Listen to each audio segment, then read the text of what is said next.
ਸਿੱਖ channel ਦੇਖ ਰਹੀਆਂ ਸਾਰੀਆਂ ਹੀ ਸੰਗਤਾਂ ਨੂੰ ਪਿਆਰ ਤੇ ਸਤਿਕਾਰ ਦੇ ਨਾਲ ਪ੍ਰਵਾਨ ਹੋਵੇ ਜੀ। ਵਾਹਿਗੁਰੂ ਜੀ ਕਾ ਖਾਲਸਾ, ਵਾਹਿਗੁਰੂ ਜੀ ਕੀ ਫਤਿਹ। ਉਮੀਦ ਕਰਦੇ ਹਾਂ ਕਿ ਤੁਸੀਂ ਹਮੇਸ਼ਾ ਦੀ ਤਰ੍ਹਾਂ ਵਾਹਿਗੁਰੂ ਦੀ ਰਜ਼ਾ ਦੇ ਵਿੱਚ ਰਹਿੰਦਿਆਂ ਚੜ੍ਹਦੀ ਕਲਾ ਵਾਲਾ ਜੀਵਨ ਬਤੀਤ ਕਰ ਰਹੇ ਹੋਵੋਗੇ ਤੇ ਪੰਥ ਟੋਕ ਪ੍ਰੋਗਰਾਮ ਦੇ ਵਿੱਚ ਸ਼ਮੂਲੀਅਤ ਜ਼ਰੂਰ ਕਰੋਗੇ। ਤੇ ਸਾਡੇ ਪੰਥ ਟੋਕ ਦੇ ਵਿਹੜੇ ਦੇ ਵਿੱਚ ਤੁਹਾਡਾ ਬਹੁਤ-ਬਹੁਤ ਸਵਾਗਤ, ਜੀ ਆਇਆਂ ਨੂੰ। ਪਿਛਲੇ ਹਫਤੇ ਆਪਾਂ ਗੱਲਬਾਤ ਕੀਤੀ ਸੀ ਜੋ 84 ਦੇ ਵਿੱਚ ਸਿੱਖਾਂ ਦੀ ਨਸਲਕੁਸ਼ੀ ਹੋਈ ਹੈ, ਸਿੱਖ ਕਤਲੇਆਮ ਹੋਇਆ ਹੈ, ਕਿਵੇਂ ਘਟਨਾਵਾਂ ਵਾਪਰੀਆਂ ਨੇ, ਕੀ ਹੋਇਆ ਉਹਦੇ ਬਾਰੇ। ਪਰ ਅੱਜ ਇਹਦੇ ਨਾਲ ਹੀ ਰਿਲੇਟਡ ਟੌਪਿਕ ਕਹਿ ਲਈਏ ਜਾਂ ਉਸੇ ਗੱਲ ਨੂੰ ਅੱਗੇ ਤੋਰਨਾ ਕਹਿ ਲਈਏ, ਉਹ ਹੈ ਕਿ ਹੂ ਆਰ ਗਿਲਟੀ, ਦੋਸ਼ੀ ਕੌਣ, ਕਸੂਰਵਾਰ ਕੌਣ ਹੈ। ਇਹਦੇ ਬਾਰੇ ਆਪਾਂ ਅੱਜ ਗੱਲਬਾਤ ਕਰਾਂਗੇ। ਇੱਕ ਕਵੀ ਦੀਆਂ ਮੈਨੂੰ ਬਹੁਤ ਸੋਹਣੀਆਂ ਲਾਈਨਾਂ ਯਾਦ ਆ ਰਹੀਆਂ ਨੇ ਜੋ ਮੈਂ ਤੁਹਾਡੇ ਨਾਲ ਸਾਂਝੀਆਂ ਕਰਨੀਆਂ ਚਾਹਾਂਗੀ। ਉਹ ਕਹਿ ਰਿਹਾ ਹੈ ਕਿ ਦੁਸ਼ਮਣਾਂ ਤੇ ਕੀ ਗਿਲਾਈ, ਪਾਤਸ਼ਾਹਾਂ ਦੇ ਪਾਤਸ਼ਾਹ, ਦੁਸ਼ਮਣਾਂ ਤੇ ਕੀ ਗਿਲਾਈ, ਪਾਤਸ਼ਾਹ ਦੇ ਪਾਤਸ਼ਾਹ, ਵੇਚ ਦਿੱਤੀਆਂ ਤੇਰੇ ਸਰਦਾਰਾਂ ਨੇ ਖੁਦ ਸਰਦਾਰੀਆਂ, ਵੇਚ ਦਿੱਤੀਆਂ ਤੇਰੇ ਸਰਦਾਰਾਂ ਨੇ ਖੁਦ ਸਰਦਾਰੀਆਂ। ਕੀ ਇਹਨਾਂ ਸਿੱਖਾਂ ਲਈ ਗੁਰੂ ਗੋਬਿੰਦ ਸਿੰਘ ਤੈਨੂੰ ਆਪਣੇ ਪੁੱਤਰਾਂ ਦੇ ਜਿਸਮ ਤੇ ਕਫਨ ਪਾਉਣਾ ਗਵਾਰਾ ਨਾ ਹੋਇਆ? ਇਹੋ ਜਿਹੇ ਸਿੱਖ ਸਨ ਉਹ ਜਿਨ੍ਹਾਂ ਦੇ ਉੱਪਰ ਤੂੰ ਆਪਣੇ ਇੰਨਾ ਵਿਸ਼ਵਾਸ ਕੀਤਾ, ਆਪਣੇ ਪੁੱਤਰਾਂ ਤੇ ਉੱਪਰ ਵੀ ਕਫਨ ਨਹੀਂ ਪਾਇਆ, ਬਲਕਿ ਇਸੇ ਤਰ੍ਹਾਂ ਕੋਲੋਂ ਦੀ ਤੁਰਦੇ ਗਏ, ਚੱਲਦੇ ਗਏ। ਪਰ ਅੱਜ ਸ਼ਰਾਬ ਦੀ ਬੋਤਲ ਬਿਨਾਂ ਨਹੀਂ ਚੜ੍ਹਦੀਆਂ ਖੁਮਾਰੀਆਂ। ਕੀ ਹੋਏਗਾ ਇਹੋ ਜਿਹੇ ਗੁਰਸਿੱਖਾਂ ਦਾ? ਮੈਂ ਕਹਿ ਰਹੀ ਹਾਂ ਤਾਂ ਕਿਉਂਕਿ ਭੇਖੀ ਸਿੱਖਾਂ ਦਾ ਅੱਜ ਘਾਟਾ ਕੋਈ ਨਹੀਂ, ਜੋ ਸਿਰਫ ਚੋਲੇ ਦੇ ਵਿੱਚ ਸਿੱਖ ਨਜ਼ਰ ਆਉਂਦੇ ਨੇ। ਉਹਨਾਂ ਦਾ ਪਹਿਰਾਵਾ ਸਿੱਖਾਂ ਵਾਲਾ ਹੈ, ਪਰ ਉਹਨਾਂ ਨੇ ਵਾਰ ਸਾਡੇ ਉੱਪਰ ਇੰਨੇ ਕੀਤੇ ਨੇ ਕਿ ਉਹ ਗਿਣੇ ਨਹੀਂ ਜਾ ਸਕਦੇ। ਇਸੇ ਲਈ ਤਾਂ ਬਾਰ-ਬਾਰ ਕਵੀ ਕਹਿ ਰਿਹਾ ਹੈ ਕਿ ਦੁਸ਼ਮਣਾਂ ਤੇ ਕੀ ਗਿਲਾਈ, ਪਾਤਸ਼ਾਹ ਦੇ ਪਾਤਸ਼ਾਹ, ਵੇਚ ਦਿੱਤੀਆਂ ਤੇਰੇ ਸਰਦਾਰਾਂ ਨੇ ਖੁਦ ਸਰਦਾਰੀਆਂ। ਅਣਖਾਂ ਦਾ ਅਜਲੀ ਨਸ਼ਾ ਬੁੱਕੀ ਪਿਲਾਵਣ ਵਾਲਿਆ, ਚਿੰਬੜੀਆਂ ਅੱਜ ਕੌਮ ਤੇਰੀ ਨੂੰ ਕਈ ਬਿਮਾਰੀਆਂ, ਤੇਰੇ ਮਾਸੂਮ ਬੱਚਿਆਂ ਦਾ ਖੂਨ ਗਿਰਵੀ ਰੱਖ ਕੇ ਆ ਸੇਵਕਾਂ ਦੀ ਕੌਮ ਅੱਜ ਮੰਗਦੀ ਏ ਜਥੇਦਾਰੀਆਂ। ਦੁਸ਼ਮਣਾਂ ਤੇ ਕੀ ਗਿਲਾਈ, ਪਾਤਸ਼ਾਹ ਦੇ ਪਾਤਸ਼ਾਹ, ਵੇਚ ਦਿੱਤੀਆਂ ਤੇਰੇ ਸਰਦਾਰਾਂ ਨੇ ਖੁਦ ਸਰਦਾਰੀਆਂ। ਆਓ ਆਪਣੀਆਂ ਸਰਦਾਰੀਆਂ ਨੂੰ ਬਰਕਰਾਰ ਰੱਖੀਏ, ਸਮਝੀਏ ਸਰਦਾਰੀਆਂ ਕਿੰਨੇ ਮਹਿੰਗੇ ਮੁੱਲ ਮਿਲੀਆਂ ਨੇ, ਇਹਨਾਂ ਨੂੰ ਸਸਤੇ ਭਾਅ ਦਾਅ ਤੇ ਨਾ ਲਾਈਏ। ਬਹੁਤ ਦੁੱਖ ਹੁੰਦਾ ਹੈ ਜਦੋਂ ਤਵਾਰੀਖ ਨੂੰ ਪੜ੍ਹਦੇ ਹਾਂ, ਭਾਵੇਂ ਉਹ ਪੁਰਾਣੇ ਸਮੇਂ ਦਾ ਇਤਿਹਾਸ ਸੀ, ਭਾਵੇਂ ਮੌਜੂਦਾ ਸਮੇਂ ਦਾ ਇਤਿਹਾਸ ਹੈ। ਬੀਤੇ ਨੂੰ ਸਿਰਫ ਕਿਤਾਬਾਂ ਦੇ ਪੰਨਿਆਂ ਤੱਕ ਅਸੀਂ ਸੀਮਤ ਨਹੀਂ ਰੱਖਣਾ, ਉਹਨਾਂ ਨੂੰ ਸਿਰਫ ਕਿਤਾਬਾਂ ਦਾ ਹਿੱਸਾ ਨਹੀਂ ਬਣਾਉਣਾ, ਬਲਕਿ ਦੇਖਣਾ ਉਹ ਹੋਇਆ ਕਿਉਂ, ਤੇ ਅੱਗੇ ਨੂੰ ਨਾ ਵਾਪਰ ਜਾਵੇ। ਜੋ ਦੁਖਾਂਤ ਸਾਡੇ ਨਾਲ ਪਿੱਛੇ ਵਾਪਰਿਆ ਉਹਨੂੰ ਮੁੜ ਜੇ ਸਾਡੇ ਤੇ ਦੁਹਰਾਇਆ ਜਾਣ ਲੱਗਾ ਤਾਂ ਇਹਦੇ ਤੋਂ ਸ਼ਰਮਨਾਕ ਗੱਲ ਸਾਡੀ ਕੌਮ ਲਈ ਹੋਰ ਕੋਈ ਨਹੀਂ ਹੋਏਗੀ। ਉਹਦੇ ਤੋਂ ਸਬਕ ਸਿੱਖੀਏ, ਸਾਡੇ ਮਨ ਅੰਦਰ ਅਹਿਸਾਸ ਹੋਵੇ ਕਿ ਜਿਨ੍ਹਾਂ ਨੇ ਇਹ ਕੁਝ ਕੀਤਾ ਉਹ ਕਿਉਂ ਕੀਤਾ, ਕਿਤੇ ਕਸੂਰਵਾਰ ਅਸੀਂ ਵੀ ਤਾਂ ਨਹੀਂ ਵਿੱਚੇ। ਗੱਲ ਇੱਥੋਂ ਹੀ ਤੁਰਨੀ ਹੈ। ਮੈਂ ਗੱਲ ਕਰਨੀ ਚਾਹਾਂਗੀ 1947 ਦੀ ਆਜ਼ਾਦੀ ਦੀ ਲੜਾਈ ਦੀ, ਜਾਂ ਵੰਡ ਦੀ ਕਹਿ ਲਈਏ, ਹਿੰਦੁਸਤਾਨ ਤੇ ਪਾਕਿਸਤਾਨ ਬਣਨ ਦੀ। ਉਸ ਵੇਲੇ ਜੋ ਬਰਬਾਦੀ ਪੰਜਾਬੀਆਂ ਦੀ ਤੇ ਖਾਸ ਤੌਰ ਤੇ ਸਿੱਖਾਂ ਦੀ ਹੋਈ ਹੈ, ਉਹ ਕਹਿਣੀ ਤੇ ਕਥਨੀ ਤੋਂ ਬਾਹਰ ਹੈ। ਸਾਡੀਆਂ ਬੀਬੀਆਂ, ਮਾਸੂਮ ਬੱਚਿਆਂ ਦਾ ਜੋ ਹਾਲ ਹੋਇਆ, ਬੀਬੀਆਂ ਦੇ ਨਾਲ ਬਲਾਤਕਾਰ, ਸਾਡੇ ਨੌਜਵਾਨਾਂ ਦੀ ਵੱਢ ਟੁੱਕ, ਅਰਬਾਂ ਖਰਬਾਂ ਦੀ ਜੋ ਜਾਇਦਾਦ ਸੀ ਉਹ ਤਬਾਹ ਹੋ ਗਈ। ਰਫਿਊਜੀ ਬਣ ਕੇ ਸਾਨੂੰ ਥਾਂ ਤੇ ਕੈਂਪਾਂ ਦੇ ਵਿੱਚ ਬਹਿਣਾ ਪਿਆ ਤੇ ਮੁੜ ਕੇ ਉਹ ਕੁਝ ਵੀ ਪ੍ਰਾਪਤ ਨਹੀਂ ਹੋਇਆ। ਜੋ ਵੱਡੇ ਸਰਦਾਰ ਸੀ ਉਹ ਵਿਚਾਰੇ ਗਰੀਬ ਬਣ ਕੇ ਰਹਿ ਗਏ, ਜਿਵੇਂ ਕਹਿ ਲਈਏ ਇੱਕ ਤਰ੍ਹਾਂ ਦੇ ਨਾਲ ਰੋਟੀ ਤੋਂ ਵੀ ਆਤੁਰ ਹੋ ਗਏ, ਵਿਲਕ ਰਹੇ ਸੀ, ਸਿਸਕ ਰਹੇ ਸੀ। ਤੇ ਦੂਜੇ ਪਾਸੇ ਆਜ਼ਾਦੀ ਦੇ ਜਸ਼ਨ ਮਨਾਏ ਜਾ ਰਹੇ ਨੇ ਪੂਰੇ ਹਿੰਦੁਸਤਾਨ ਦੇ ਲੋਕਾਂ ਵੱਲੋਂ, ਕਿਉਂਕਿ MP, UP, ਕੇਰਲਾ, ਕਲਕੱਤੇ ਵੱਲ ਉਧਰ ਤਾਂ ਕਿਸੇ ਦੇ ਕੋਈ ਸੂਈ ਵੀ ਨਹੀਂ ਚੁਭੀ, ਕੋਈ ਮਲਾਲ ਨਹੀਂ, ਕੋਈ ਦੁੱਖ ਨਹੀਂ। कष्ट आया तो सारा पंजाबियों के उपर, ते आजाद असी फिर भी नहीं हुए।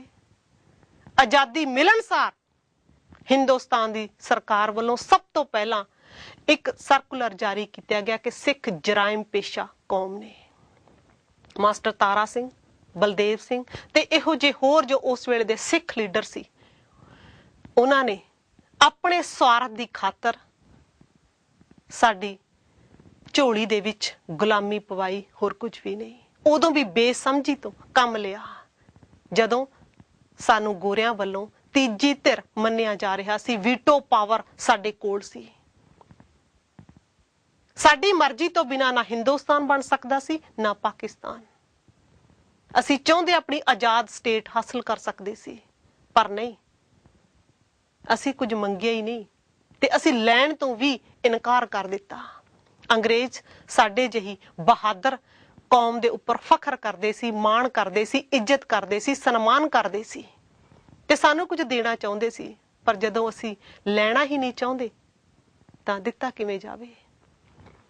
बहुत कुछ गवा के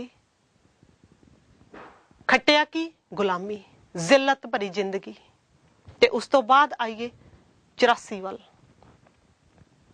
पंजाबी नू पंजाब दे विच असी माण दिवाना चाहते सी, होर तां होर अपने पाणियां दा मुੱਲ मंगदे सी।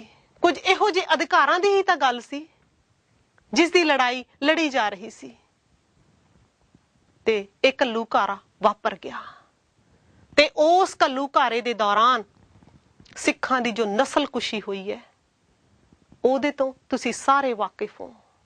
ਟੈਲੀਵਿਜ਼ਨ ਦੇ ਰਾਹੀਂ, ਪੇਪਰਾਂ ਦੇ ਰਾਹੀਂ ਇਹ ਸਾਰਾ ਕੁਝ ਦਿਖਾਇਆ ਵੀ ਗਿਆ, ਬਾਰ-ਬਾਰ ਦਿਖਾਇਆ ਵੀ ਜਾ ਰਿਹਾ ਹੈ। ਭਾਵੇਂ ਉਸ ਵੇਲੇ ਸਾਰਾ ਕੁਝ ਬੈਨ ਕਰ ਦਿੱਤਾ ਗਿਆ ਸੀ।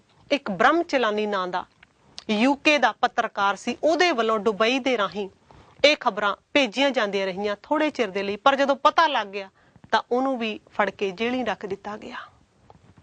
ਉਸ ਤੋਂ ਬਾਅਦ पड़तालां होणियां शुरू होईयां ने, बहुत सारे कमीशन बने ने, तकरीबन 10 कमीशन, पर सिट्टा कोई ना निकलिया।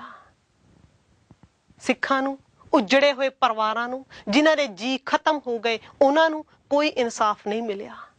चाहिदा तां इह सी कि दिल्ली गुरुद्वारा कमेटी जां श्रोमणी गुरुद्वारा प्रबंधक कमेटी है जिहड़ी सिखां दियां जो दो वड्डियां धार्मिक संस्थावां ने, इन्हां वल्लों आप पड़ताल करवाई जांदी कि कौन कौन मारिया गया, किदा की नुकसान होया, ਉਹ ਲਿਸਟਾਂ ਬਣਦੀਆਂ ਤੇ यूएनओ तक रसाई हुंदी, पहुंच हुंदी, दुनिया दे विच पहुंचाया जांदा कि सिखां नाल साडे नाल इन्ना जुल्म होया है। ਉਹ भी बिल्कुल बेकसूर लोकां दे नाल जिन्हां दा कोई कसूर ही नहीं है, घरां विचों कढ के मारना, अणपछाती भीड़ कह के ये सारा कुछ हवा च उड़ा दिता गया। ते असी देख रहे हैं कि कोई होर आके साडे लई ये रिपोर्टां तैयार करे। रिपोर्टां तैयार ਹੁੰਦੀਆਂ ਰਹੀਆਂ ਨੇ ਅੱਖਾਂ 'ਚ ਘੱਟਾ ਪਾਉਣ ਦੇ ਲਈ। ਅਸੀਂ ਅੱਜ ਵੀ ਮੁਜ਼ਾਹਰੇ ਕਰਦੇ ਆਂ ਜਾਂ ਵਿਖਾਵਾ ਕਰਦੇ ਆਂ ਇੱਥੇ ਵੀ ਅੰਬੈਸੀਆਂ ਦੇ ਅੱਗੇ ਜਾ ਕੇ, ਪਰ ਮਾਫ ਕਰਨਾ ਜੇ ਮੇਰੀ ਗੱਲ ਕਿਸੇ ਨੂੰ ਬੁਰੀ ਲੱਗੇ, ਪਰ ਇਹਦੇ ਨਾਲ ਨਾ ਕੁਝ ਬਣਿਆ ਤੇ ਮੈਨੂੰ ਲੱਗਦਾ ਨਹੀਂ ਕਿ ਆਉਣ ਵਾਲੇ ਸਮੇਂ 'ਚ ਵੀ ਕੁਝ ਬਣੇਗਾ। ਗੱਲ ਸੀ ਦੁਨੀਆ ਤੱਕ ਆਪਣੀ ਗੱਲ ਪਹੁੰਚਾਉਣ ਦੀ, यूएनओ तक ਗੱਲ ਪਹੁੰਚਾਉਣ ਦੀ, ਆਪਣਾ ਦੁੱਖੜਾ, ਆਪਣਾ ਦੁੱਖ ਉਹਨਾਂ ਨੂੰ ਦੱਸਣ ਦੀ। ਇਹਦਾ ਵੀ ਇੱਕ ਤਰੀਕਾ ਹੋਇਆ ਕਰਦਾ ਹੈ। ਲਿਖਤੀ ਰਿਪੋਰਟਾਂ ਤਿਆਰ ਕਰੋ। ਉਹਨਾਂ ਪਰਿਵਾਰਾਂ ਨੂੰ ਜਾ ਕੇ ਮਿਲਣਾ ਸੀ। 28 ਸਾਲ ਬੀਤ ਚੁੱਕੇ ਨੇ, ਬਹੁਤੇ ਗਵਾਹ ਮਰ ਖੱਪ ਚੁੱਕੇ ਨੇ, ਦੂਜੇ ਮਰਨ ਕਿਨਾਰੇ ਨੇ, ਤੇ ਕਈਆਂ ਨੂੰ ਵਿਚਾਰਿਆਂ ਨੂੰ ਡਰਾ ਧਮਕਾ ਕੇ ਉਹਨਾਂ ਦੇ ਬਿਆਨ ਬਦਲਾ ਲਏ ਗਏ ਨੇ। ਤੇ ਹੁਣ ਹੌਲੀ ਹੌਲੀ ਉਹ ਗਿਣਤੀ ਘਟਦੀ ਬਿਲਕੁਲ ਥੋੜੀ ਦਰਸਾਈ ਜਾ ਰਹੀ ਹੈ। ਮੈਂ ਫਿਰ ਗੱਲ ਕਰਾਂਗੀ ਇਹਦੇ ਚ ਕਸੂਰਵਾਰ ਕੌਣ ਹੈ। ਗੋਬਿੰਦਾ ਮਖੌਟੀ ਜੋ ਰਿਟਾਇਰਡ ਜੱਜ ਸੀਗੇ, ਤੇ VN ਤਾਰਕੁੰਡੇ ਉਹ ਵੀ ਰਿਟਾਇਰਡ ਜੱਜ, ਰਾਮ ਜੇਠ ਮਲਾਨੀ ਜੋ ਬੜੇ ਵੱਡੇ ਵਕੀਲ ਨੇ, ਤੇ ਰਾਣੀ ਜੇਠ ਮਲਾਨੀ ਉਹਨਾਂ ਦੀ ਬੇਟੀ ਉਹ ਵੀ ਇੱਕ ਸੁਪਰਸਿੱਧ ਵਕੀਲ, ਇਹਨਾਂ ਨੇ ਰਲ ਮਿਲ ਕੇ ਤੇ ਇੱਕ ਅਜਿਹੀ ਰਿਪੋਰਟ ਤਿਆਰ ਕੀਤੀ ਜਿਹਦਾ ਨਾਂ ਰੱਖਿਆ ਗਿਆ ਦੋਸ਼ੀ ਕੌਣ ਜਾਂ ਹੂ ਆਰ ਗਿਲਟੀ। ਤੇ ਉਹ ਕਿਤਾਬ ਜਾਂ ਉਹ ਜਿਹੜਾ ਕਹਿ ਲਈਏ ਇੱਕ ਸਟੇਟਮੈਂਟ ਸੀ, ਉਹਦੇ ਵਿੱਚ ਉਹਨਾਂ ਨੇ ਜੋ ਅਖਬਾਰਾਂ ਦੇ ਵਿੱਚ ਕਿਤਾਬਾਂ ਦੇ ਵਿੱਚ ਬਿਆਨ ਆਏ, ਗੱਲਾਂ ਬਾਤਾਂ ਜੋ ਛਪੀਆਂ, ਰਿਪੋਰਟਾਂ ਛਪੀਆਂ, ਉਹਨਾਂ ਦਾ ਆਧਾਰ ਬਣਾ ਕੇ ਤੇ ਨਾਲ ਨਾਲ ਉਹਨਾਂ ਲੋਕਾਂ ਨੂੰ ਮਿਲ ਕੇ ਜਿਨ੍ਹਾਂ ਨਾਲ ਵਾਪਰਿਆ ਇਹ ਸਾਰਾ ਕੁਝ ਉਹਨਾਂ ਨੇ ਉਹ ਤਿਆਰ ਕੀਤੀ ਕਿਤਾਬ ਜਾਂ ਕਿਤਾਬਚਾ ਜਿਹਦਾ ਨਾਂ ਰੱਖਿਆ ਹੂ ਆਰ ਗਿਲਟੀ, ਤੇ ਉਹ ਪੇਸ਼ ਕਰ ਦਿੱਤੀ। ਇੰਨਾ ਕੰਮ ਕਰਨ ਦੇ ਬਾਵਜੂਦ ਉਹ ਸਿੱਖ ਨਹੀਂ ਸੀਗੇ, ਪਰ ਉਹਨਾਂ ਨੇ ਸਾਡੀ ਮਦਦ ਕੀਤੀ ਹੈ। ਜੋ ਕੰਮ ਅਸੀਂ ਨਹੀਂ ਕਰ ਸਕੇ, ਸਾਡੀਆਂ ਵੱਡੀਆਂ ਵੱਡੀਆਂ ਸੰਸਥਾਵਾਂ ਨਹੀਂ ਕਰ ਸਕੀਆਂ, ਉਹ ਗੋਬਿੰਦਾ ਮਖੌਟੀ ਜੀ, VN ਤਾਰਕੁੰਡੇ, ਰਾਮ ਜੇਠਮਲਾਨੀ, ਰਾਣੀ ਜੇਠਮਲਾਨੀ ਵਰਗਿਆਂ ਨੇ ਕਰਕੇ ਵਿਖਾਇਆ। ਪਰ ਅਫਸੋਸ ਇਸ ਗੱਲ ਦਾ ਹੈ ਕਿ ਅਜੇ ਤੱਕ ਵੀ ਉਦੋਂ ਤੋਂ ਲੈ ਕੇ ਅਸੀਂ ਕੋਈ ਉਹਨਾਂ ਦਾ ਸਨਮਾਨ ਤੱਕ ਨਹੀਂ ਕਰ ਸਕੇ। ਅਸੀਂ ਉਹਨਾਂ ਨੂੰ ਕਦੇ ਵੀ ਧੰਨਵਾਦ ਦਾ ਇੱਕ ਲਫ਼ਜ਼ ਨਹੀਂ ਬੋਲਿਆ ਵੱਡੇ ਲੈਵਲ ਤੇ। ਸਾਡੀਆਂ ਜਥੇਬੰਦੀਆਂ ਵੱਲੋਂ, ਸਾਡੀਆਂ ਕਮੇਟੀਆਂ ਵੱਲੋਂ, ਜਥੇਦਾਰਾਂ ਵੱਲੋਂ ਇਹੋ ਜਿਹੇ ਲੋਕਾਂ ਨੂੰ ਸਨਮਾਨ ਦੇਣਾ ਬਣਦਾ ਸੀ ਜਿਨ੍ਹਾਂ ਨੇ ਆਪਣੀ ਜਾਨ ਦੀ ਪਰਵਾਹ ਨਾ ਕਰਦਿਆਂ ਸਾਡੇ ਲਈ ਇਹ ਕੰਮ ਕੀਤੇ ਨੇ, ਪਰ ਨਹੀਂ। ਹੋਰ ਤਾਂ ਹੋਰ ਚੰਦਰ ਸ਼ੇਖਰ ਜੋ ਥੋੜੇ ਚਿਰ ਲਈ ਪ੍ਰਧਾਨ ਮੰਤਰੀ ਬਣੇ, ਉਹਨਾਂ ਨੇ ਵੀ ਸਾਡੇ ਹੱਕ 'ਚ ਆਵਾਜ਼ ਉਠਾਈ। VP ਸਿੰਘ ਨੇ, ਵਿਸ਼ਵਾਨਾਥ ਪ੍ਰਤਾਪ ਸਿੰਘ, ਉਹ ਵੀ ਕੁਝ ਸਮੇਂ ਲਈ ਪ੍ਰਧਾਨ ਮੰਤਰੀ ਬਣੇ, ਉਹਨਾਂ ਨੇ ਵੀ ਸਾਨੂੰ ਬੜੀਆਂ ਪੇਸ਼ਕਸ਼ਾਂ ਕੀਤੀਆਂ, ਪਰ ਅਸੀਂ ਕਿਸੇ ਤੇ ਅਮਲ ਨਹੀਂ ਕੀਤਾ ਤੇ ਨਾ ਹੀ ਕਦੀ ਧੰਨਵਾਦ ਦਾ ਕੋਈ ਲਫ਼ਜ਼ ਆਖਿਆ। ਮੁਲਾਇਮ ਸਿੰਘ ਯਾਦਵ ਤੇ ਕਲਿਆਣ ਸਿੰਘ, ਉਹਨਾਂ ਨੇ ਪਾਰਲੀਮੈਂਟ ਦੇ ਵਿੱਚ ਸਾਡੇ ਹੱਕ ਦੇ ਵਿੱਚ ਜ਼ੋਰਦਾਰ ਆਵਾਜ਼ ਬੁਲੰਦ ਕੀਤੀ, ਪਰ ਮਜ਼ਾਲ ਹੈ ਕਿ ਸਾਡੀਆਂ ਧਾਰਮਿਕ ਸੰਸਥਾਵਾਂ ਵੱਲੋਂ ਕਦੇ ਵੀ ਉਹਨਾਂ ਦੇ ਸਨਮਾਨ ਦੇ ਲਈ ਜਾਂ ਉਹਨਾਂ ਦੇ ਧੰਨਵਾਦ ਦੇ ਲਈ ਦੋ ਲਫ਼ਜ਼ ਵੀ ਨਿਕਲੇ ਹੋਣ। ਸਾਡੀ ਮਦਦ ਕੋਈ ਕਰੇ ਤਾਂ ਕਿਉਂ ਕਰੇ? ਮਜਲੂਮ ਜ਼ਰੂਰ ਆ, ਰੋਣਾ ਰੋ ਰਹੇ ਹਾਂ, ਪਰ ਵਰਤੋਂ ਵਿਹਾਰ ਦਾ ਤਰੀਕਾ ਅਸੀਂ ਹਲੇ ਵੀ ਨਹੀਂ ਜਾਣਦੇ। ਗੱਲ ਕਰੀਏ ਇੱਕ ਅਜਿਹੇ ਹੌਲਦਾਰ ਦੀ, ਇੱਕ ਸਿਪਾਹੀ ਦੀ, ਜਿਹਦਾ ਨਾਮ ਸੀ ਜੁਗਤੀ ਰਾਮ। ਹੋਂਦ ਚਿੱਲੜ ਜਿਹੜਾ ਕਿ ਪਿੰਡ ਪੂਰੀ ਤਰ੍ਹਾਂ ਹਰਿਆਣੇ 'ਚ ਤਬਾਹ ਕਰ ਦਿੱਤਾ ਸੀ, ਖਤਮ ਕਰ ਦਿੱਤਾ ਸੀ ਉਹ ਸਿੱਖਾਂ ਦਾ ਪਿੰਡ। ਉੱਥੇ ਦਿੱਲੀ ਤੋਂ 30 ਸਿੱਖ ਮੁਟਿਆਰਾਂ ਉਧਾਲ ਕੇ ਲਿਆਂਦੀਆਂ ਗਈਆਂ ਗੁੰਡਿਆਂ ਦੇ ਵੱਲੋਂ। ਤੇ ਜਦੋਂ ਪਤਾ ਲੱਗਿਆ ਕੁਝ ਨੌਜਵਾਨਾਂ ਨੂੰ ਜਾਂ ਉਹਨਾਂ ਦੇ ਪਰਿਵਾਰਾਂ ਨੂੰ ਕਹਿ ਲਈਏ, ਉਹ ਰਲ ਮਿਲ ਕੇ ਪੁਲਿਸ ਸਟੇਸ਼ਨ ਗਏ ਨੇ ਦਿੱਲੀ ਦੇ ਵਿੱਚ, ਤੇ ਕਿਸੇ ਨੇ ਵੀ ਉਹਨਾਂ ਦੀ ਗੱਲ ਸੁਣ ਤੋਂ ਇਨਕਾਰ ਕਰ ਦਿੱਤਾ। ਉਹ ਹੌਲਦਾਰ ਦੇ ਕੋਲ, ਜੁਗਤੀ ਰਾਮ ਜੀ ਦਾ ਨਾਂ ਸੀ, ਉਹਦੇ ਕੋਲ ਜਾ ਕੇ ਰੋਏ ਨੇ, ਪਿੱਟੇ ਨੇ ਕਿ ਕਿਸੇ ਤਰੀਕੇ ਸਾਡੀ ਮਦਦ ਕਰੋ, ਸਾਡੀਆਂ ਮੁਟਿਆਰਾਂ, ਸਾਡੀਆਂ ਧੀਆਂ, ਸਾਡੀਆਂ ਭੈਣਾਂ ਨੂੰ ਜੋਰੀ ਚੁੱਕ ਕੇ ਲੈ ਗਏ ਨੇ ਤੇ ਉਹਨਾਂ ਦਾ ਕੁਝ ਪਤਾ ਨਹੀਂ ਲੱਗ ਰਿਹਾ। ਸਾਨੂੰ ਕੁਝ ਖੁਫੀਆ ਜਿੱਦਾਂ ਖਬਰ ਮਿਲੀ ਹੈ ਕਿ ਉਹ ਹੋਂਦ ਚਿੱਲੜ ਨਾਂ ਦੇ ਪਿੰਡ ਦੇ ਵਿੱਚ ਨੇ, ਉੱਥੇ ਆਲੇ ਦੁਆਲੇ ਨੇ, ਪਰ ਅਸੀਂ ਇੰਨੇ ਕਮਜ਼ੋਰ ਆ ਕਿ ਉਹਨਾਂ ਨੂੰ ਛੁਡਾਉਣ ਦੀ ਹਿੰਮਤ ਨਹੀਂ। ਸਾਨੂੰ ਤੁਹਾਡੀ ਮਦਦ ਦੀ ਲੋੜ ਹੈ। ਤਾਂ ਉਹ ਜੁਗਤੀ ਰਾਮ ਨੇ ਆਪਣੇ ਵੱਡੇ ਆਫੀਸਰਸ ਨਾਲ ਗੱਲ ਕੀਤੀ, ਪਰ ਉਹਨਾਂ ਨੇ ਵੀ ਇਨਕਾਰ ਕਰ ਦਿੱਤਾ ਕਿ ਉਹਨੂੰ ਫੋਰਸ ਨਹੀਂ ਦੇਣੀ, ਕਿਉਂਕਿ ਸਿੱਖਾਂ ਦਾ ਮਾਮਲਾ ਹੈ ਬਈ, ਆਵੇ ਤਾਂ ਕੋਈ ਕਿਉਂ ਆਵੇ ਅੱਗੇ। ਤੇ ਉਸ ਜੁਗਤੀ ਰਾਮ ਨੇ ਸਿਰਫ 4 ਸਿਪਾਹੀ ਤੇ ਇੱਕ ਗੱਡੀ ਲਈ ਹੈ ਤੇ ਚੱਲ ਪਿਆ ਹੋਂਦ ਚਿੱਲੜ ਪਿੰਡ ਵੱਲ। ਸਿਰਫ 4 ਉਹਦੇ ਕੋਲ ਕਾਂਸਟੇਬਲ ਨੇ ਤੇ ਉਹਨੇ ਹਵਾਈ ਫਾਇਰ ਕੀਤੇ ਤੇ ਨਾਲ ਨਾਲ ਵਾਇਰਲੈਸ ਰਾਹੀਂ ਇਹ ਵੀ ਕਿਹਾ ਕਿ ਜੇਕਰ ਤੁਸੀਂ ਇਸੇ ਵੇਲੇ ਇਹ ਕੁੜੀਆਂ ਮੇਰੇ ਹਵਾਲੇ ਨਹੀਂ ਕੀਤੀਆਂ ਤਾਂ ਮੈਂ ਵੱਡੀ ਫੋਰਸ ਬੁਲਾ ਲਵਾਂਗਾ। ਉਹਦੀ ਜਾਨ ਨੂੰ ਖਤਰਾ ਸੀ, ਪਰ ਫਿਰ ਵੀ ਉਹਨੇ ਇਹਦੀ ਪਰਵਾਹ ਨਹੀਂ ਕੀਤੀ। ਆਪਣੀ ਜਾਨ ਤੇ ਖੇਡ ਕੇ ਉਹ ਮਜਲੂਮ ਕੁੜੀਆਂ ਕੱਢ ਲਿਆਂਦੀਆਂ ਨੇ ਤੇ ਉਹਨਾਂ ਨੂੰ ਘਰੋਂ ਘਰੀ ਪਹੁੰਚਾਇਆ ਤੇ ਇਹਦੇ ਇਫਜ਼ਾਨੇ ਦੇ ਵਿੱਚ ਉਹਨੂੰ ਨੌਕਰੀ ਤੋਂ ਮੁਅੱਤਲ ਕਰ ਦਿੱਤਾ ਗਿਆ। 17 ਸਾਲ ਉਹ ਵਿਚਾਰਾ ਧੱਕੇ ਖਾਂਦਾ ਫਿਰਿਆ ਤੇ ਅਖੀਰ ਨੂੰ ਵਿਚਾਰੇ ਨੂੰ ਉਹਨੂੰ ਪੈਨਸ਼ਨ ਸਿਰਫ ਨਸੀਬ ਹੋਈ ਹੈ। ਉਹਦੇ ਤੇ ਮੁਕੱਦਮੇ ਬਾਜ਼ੀਆਂ ਚੱਲੀਆਂ ਨੇ ਕਿਉਂਕਿ ਇਹਨੇ ਸਿੱਖਾਂ ਦੀ ਮਦਦ ਜੋ ਕੀਤੀ ਸੀ।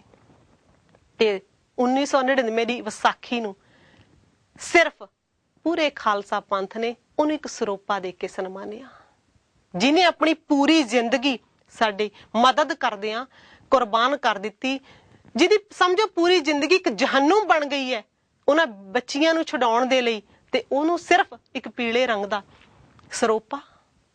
ਕਮਾਲ ਹੈ, ਸਾਡੇ ਲਈ ਕੋਈ ਜਾਨ ਤੇ ਖੇਡ ਜਾਵੇ ਤੇ ਅਸੀਂ ਉਹਦਾ ਧੰਨਵਾਦ ਵੀ ਚੰਗੀ ਤਰ੍ਹਾਂ ਨਾ ਕਰ ਸਕੀਏ, ਉਹਦੇ ਪਰਿਵਾਰ ਦੀ ਮਦਦ ਤੱਕ ਨਾ ਕਰ ਸਕੀਏ। ਅਰਬਾਂ ਖਰਬਾਂ ਦਾ ਸਾਡੀਆਂ ਕਮੇਟੀਆਂ ਦਾ ਬਜਟ ਹੋਵੇ, ਗੁਰਦੁਆਰਿਆਂ 'ਚ ਸੋਨੇ ਦੇ ਕਲਸ਼ ਚੜ ਰਹੇ ਨੇ, ਗੁੰਬਦ ਲੱਗ ਰਹੇ ਨੇ, ਕਾਰ ਸੇਵਾ ਵਾਲੇ ਸਾਡੇ ਬਾਬੇ ਥਾਂ ਥਾਂ ਤੇ ਵੱਡੇ ਵੱਡੇ ਗੁਰਦੁਆਰੇ ਬਣਾ ਰਹੇ ਨੇ, ਅੰਤ ਹੀ ਨਹੀਂ।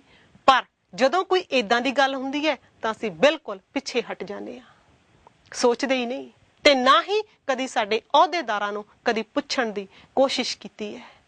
ਮੇਰਾ ਖਿਆਲ ਹੈ ਸਾਡੇ ਕੋਲ ਪਹਿਲੇ ਕਾਲਰ ਆ ਚੁੱਕੇ ਨੇ, ਦੇਖੀਏ ਉਹ ਕੀ ਕਹਿੰਦੇ ਨੇ। ਗੱਲਾਂ ਬਹੁਤ ਨੇ, ਮੈਂ ਚਾਹੁੰਦੀ ਹਾਂ ਕਿ ਤੁਹਾਡੇ ਨਾਲ ਇਸ ਟੌਪਿਕ ਦੇ ਉੱਪਰ ਬਹੁਤੀਆਂ ਤੋਂ ਬਹੁਤੀਆਂ ਜਿਹੜੀਆਂ ਗੱਲਾਂ ਬਾਤਾਂ ਨੇ ਜਾਂ ਫੈਕਟਸ ਨੇ, ਤੱਥ ਨੇ, ਜੋ ਅਖਬਾਰਾਂ ਤੇ ਆਧਾਰਿਤ ਨੇ, ਕਿਤਾਬਾਂ ਵਿੱਚ ਆਏ ਨੇ, ਪ੍ਰਿੰਟ ਮੀਡੀਆ ਦੇ ਰਾਹੀਂ ਸਾਹਮਣੇ ਆਏ ਨੇ, ਤੁਹਾਡੇ ਅੱਗੇ ਮੈਂ ਪੇਸ਼ ਕਰਨ ਦਾ ਯਤਨ ਕਰਾਂ। ਮੈਂ ਆਪਣੇ ਵੱਲੋਂ ਕੁਝ ਨਹੀਂ ਕਹਿ ਰਹੀ, ਇਹ ਸਾਰੀਆਂ ਗੱਲਾਂ ਪੂਰੀ ਦੁਨੀਆ ਦੇ ਸਾਹਮਣੇ ਆ ਚੁੱਕੀਆਂ ਨੇ, ਉਹੀ ਮੈਂ ਪੇਸ਼ ਕਰਨ ਦਾ ਯਤਨ ਕਰਾਂਗੀ। ਸੋ ਪਹਿਲੇ ਕਾਲਰ ਆ ਗਏ ਨੇ, ਪਹਿਲਾਂ ਉਹਨਾਂ ਨਾਲ ਆਪਾਂ ਗੱਲ ਕਰੀਏ ਤੇ ਫਿਰ ਮੇਰੇ ਨਾਲ ਜੋ ਅੱਜ ਸਾਡੇ ਸਟੂਡੀਓ ਦੇ ਵਿੱਚ ਮਹਿਮਾਨ ਆਏ ਨੇ, ਸਾਡੇ ਸਤਿਕਾਰਯੋਗ ਭੈਣ ਜੀ ਜਸਵਿੰਦਰ ਕੌਰ ਜੀ, ਉਹਨਾਂ ਨਾਲ ਵੀ ਗੱਲਬਾਤ ਕਰਨੀ ਹੈ। ਸਭ ਤੋਂ ਪਹਿਲਾਂ ਤਾਂ ਮੈਂ ਉਹਨਾਂ ਨੂੰ ਫਤਿਹ ਬੁਲਾ ਲਵਾਂ। ਵਾਹਿਗੁਰੂ ਜੀ ਕਾ ਖਾਲਸਾ, ਵਾਹਿਗੁਰੂ ਜੀ ਕੀ ਫਤਿਹ। ਵਾਹਿਗੁਰੂ ਜੀ ਕਾ ਖਾਲਸਾ, ਵਾਹਿਗੁਰੂ ਜੀ ਕੀ ਫਤਿਹ। ਭੈਣ ਜੀ ਕੀ ਹਾਲ ਚਾਲ ਆਪ ਜੀ ਦਾ? ਠੀਕ ਹੈ ਜੀ, ਬਹੁਤ ਵਧੀਆ। ਵਧੀਆ ਜੀ, ਵਧੀਆ। ਤੇ ਇਹ ਲੈਸਟਰ ਦੇ ਵਿੱਚ ਰੇਡੀਓ ਦੇ ਉੱਪਰ ਵੀ ਕੰਮ ਕਰਦੇ ਨੇ ਤੇ ਸਾਡੇ ਨਾਲ ਸਟੂਡੀਓ 'ਚ ਆਏ ਨੇ, ਇਹਨਾਂ ਨੂੰ ਅਸੀਂ ਵੈਲਕਮ ਕਰਦੇ ਹਾਂ। ਤੇ ਪਹਿਲਾਂ ਆਪਾਂ ਦੇਖੀਏ ਕਿ ਕਾਲਰ ਕੌਣ ਨੇ, ਉਹ ਕੀ ਕਹਿਣਾ ਚਾਹੁੰਦੇ ਨੇ। ਵਾਹਿਗੁਰੂ ਜੀ ਕਾ ਖਾਲਸਾ, ਵਾਹਿਗੁਰੂ ਜੀ ਕੀ ਫਤਿਹ ਜੀ।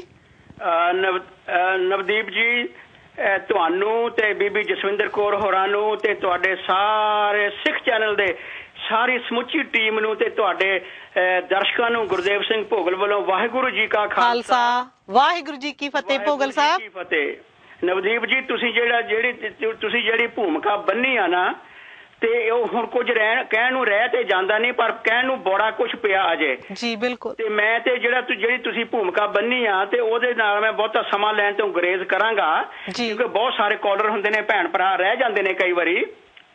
ਮੈਂ ਤੇ ਸਿਰਫ ਇਹ ਕਹਿਣਾ ਚਾਹਾਂਗਾ ਕਿ ਜਿਸ ਕੌਮ ਦਾ ਬਾਪੂ ਗੁਰੂ ਗੋਬਿੰਦ ਸਿੰਘ ਜੀ ਨੂੰ ਮਿਸਗਾਈਡਡ ਪੈਟਰੀਅਟ ਕਹੇ, ਜੀ ਜੀ, ਜਿਸ ਕੌਮ ਦਾ ਚਾਚਾ ਵਾਅਦੇ ਕਰਕੇ ਮੁੱਕਰ ਗਿਆ ਹੋਵੇ ਕਿ ਅਬ ਵਕਤ ਔਰ ਹੈ ਤਬ ਵਕਤ ਔਰ ਥਾ, ਜਿਹੜਾ ਗ੍ਰਹਿ ਮੰਤਰੀ ਸਿੱਖ ਕੌਮ ਨੂੰ ਜਰਾਇਮ ਪੇਸ਼ਾ ਕੌਮ ਕਹੇ, ਔਰ ਜਿਹੜਾ ਖੌਤੀ ਆਗੂ ਵੱਡਾ ਦਰਖਤ ਡਿੱਗਾ ਤੇ ਆਏ ਭੁਚਾਲ ਹੇਠਾਂ ਕੀੜੇ ਮਕੌੜੇ ਮਰ ਜਾਂਦੇ ਨੇ, ਉਹ ਕੌਮ ਸਿੱਖਾਂ ਨੂੰ ਕੀ ਇਨਸਾਫ ਦੇਏਗੀ? ਬਿਲਕੁਲ ਸਹੀ ਕਹਿ ਰਹੇ ਹੋ ਭੋਗਲ ਸਾਹਿਬ ਆਪ ਜੀ। ਤੇ ਮੈਂ ਸਾਨੂੰ ਹੋਰ 100 ਪੂਰਾ ਇਹੋ ਜਿਹਾ ਤੇ ਤੁਹਾਨੂੰ ਮੈਂ ਇਹੋ ਜਿਹਾ ਰੈਫਰੈਂਸ ਦੇ ਸਕਦਾ ਕਿ ਅਸੀਂ ਇਹਨਾਂ ਕੋਲੋਂ ਆਸ ਨਾ ਰੱਖੀਏ। ਪਰ ਜਿਹੜੀ ਤੁਸੀਂ ਗੱਲ ਕੀਤੀ ਸੀ ਪਹਿਲਾਂ ਸ਼ੁਰੂਆਤ ਦੇ ਵਿੱਚ, ਜਿਹੜੀਆਂ ਤੁਸੀਂ ਲਾਈਨਾਂ ਬੋਲੀਆਂ ਸਨ ਕਿ ਅਸੀਂ ਸਾਡਾ ਜਿਹੜਾ ਦੁਸ਼ਮਣ, ਉਹ ਤੇ ਦੁਸ਼ਮਣ ਹੈਗਾ ਹੀ ਹੈ, ਜਿਹੜਾ ਵੈਰੀ ਉਹ ਤੇ ਵੈਰੀ ਹੈਗਾ ਹੀ ਆ, ਪਰ ਆਪਣਿਆਂ ਨੇ ਕੀ ਕੜੀ ਘੋਲੀ ਜੀ, ਆਪਣੇ ਵੀ ਤੇ ਨਾਲ ਹੀ ਨੇ ਨਾ। ਬਿਲਕੁਲ ਸਹੀ ਕਹਿ ਰਹੇ ਹੋ, ਆਪਣੇ ਨਾਲ ਹੀ ਨੇ। ਇਸ ਕਰਕੇ ਮੈਂ ਬਹੁਤਾ ਸਮਾਂ ਨਹੀਂ ਲੈਣਾ, 2 ਸ਼ੇਅਰ ਅਰਜ਼ ਕਰਕੇ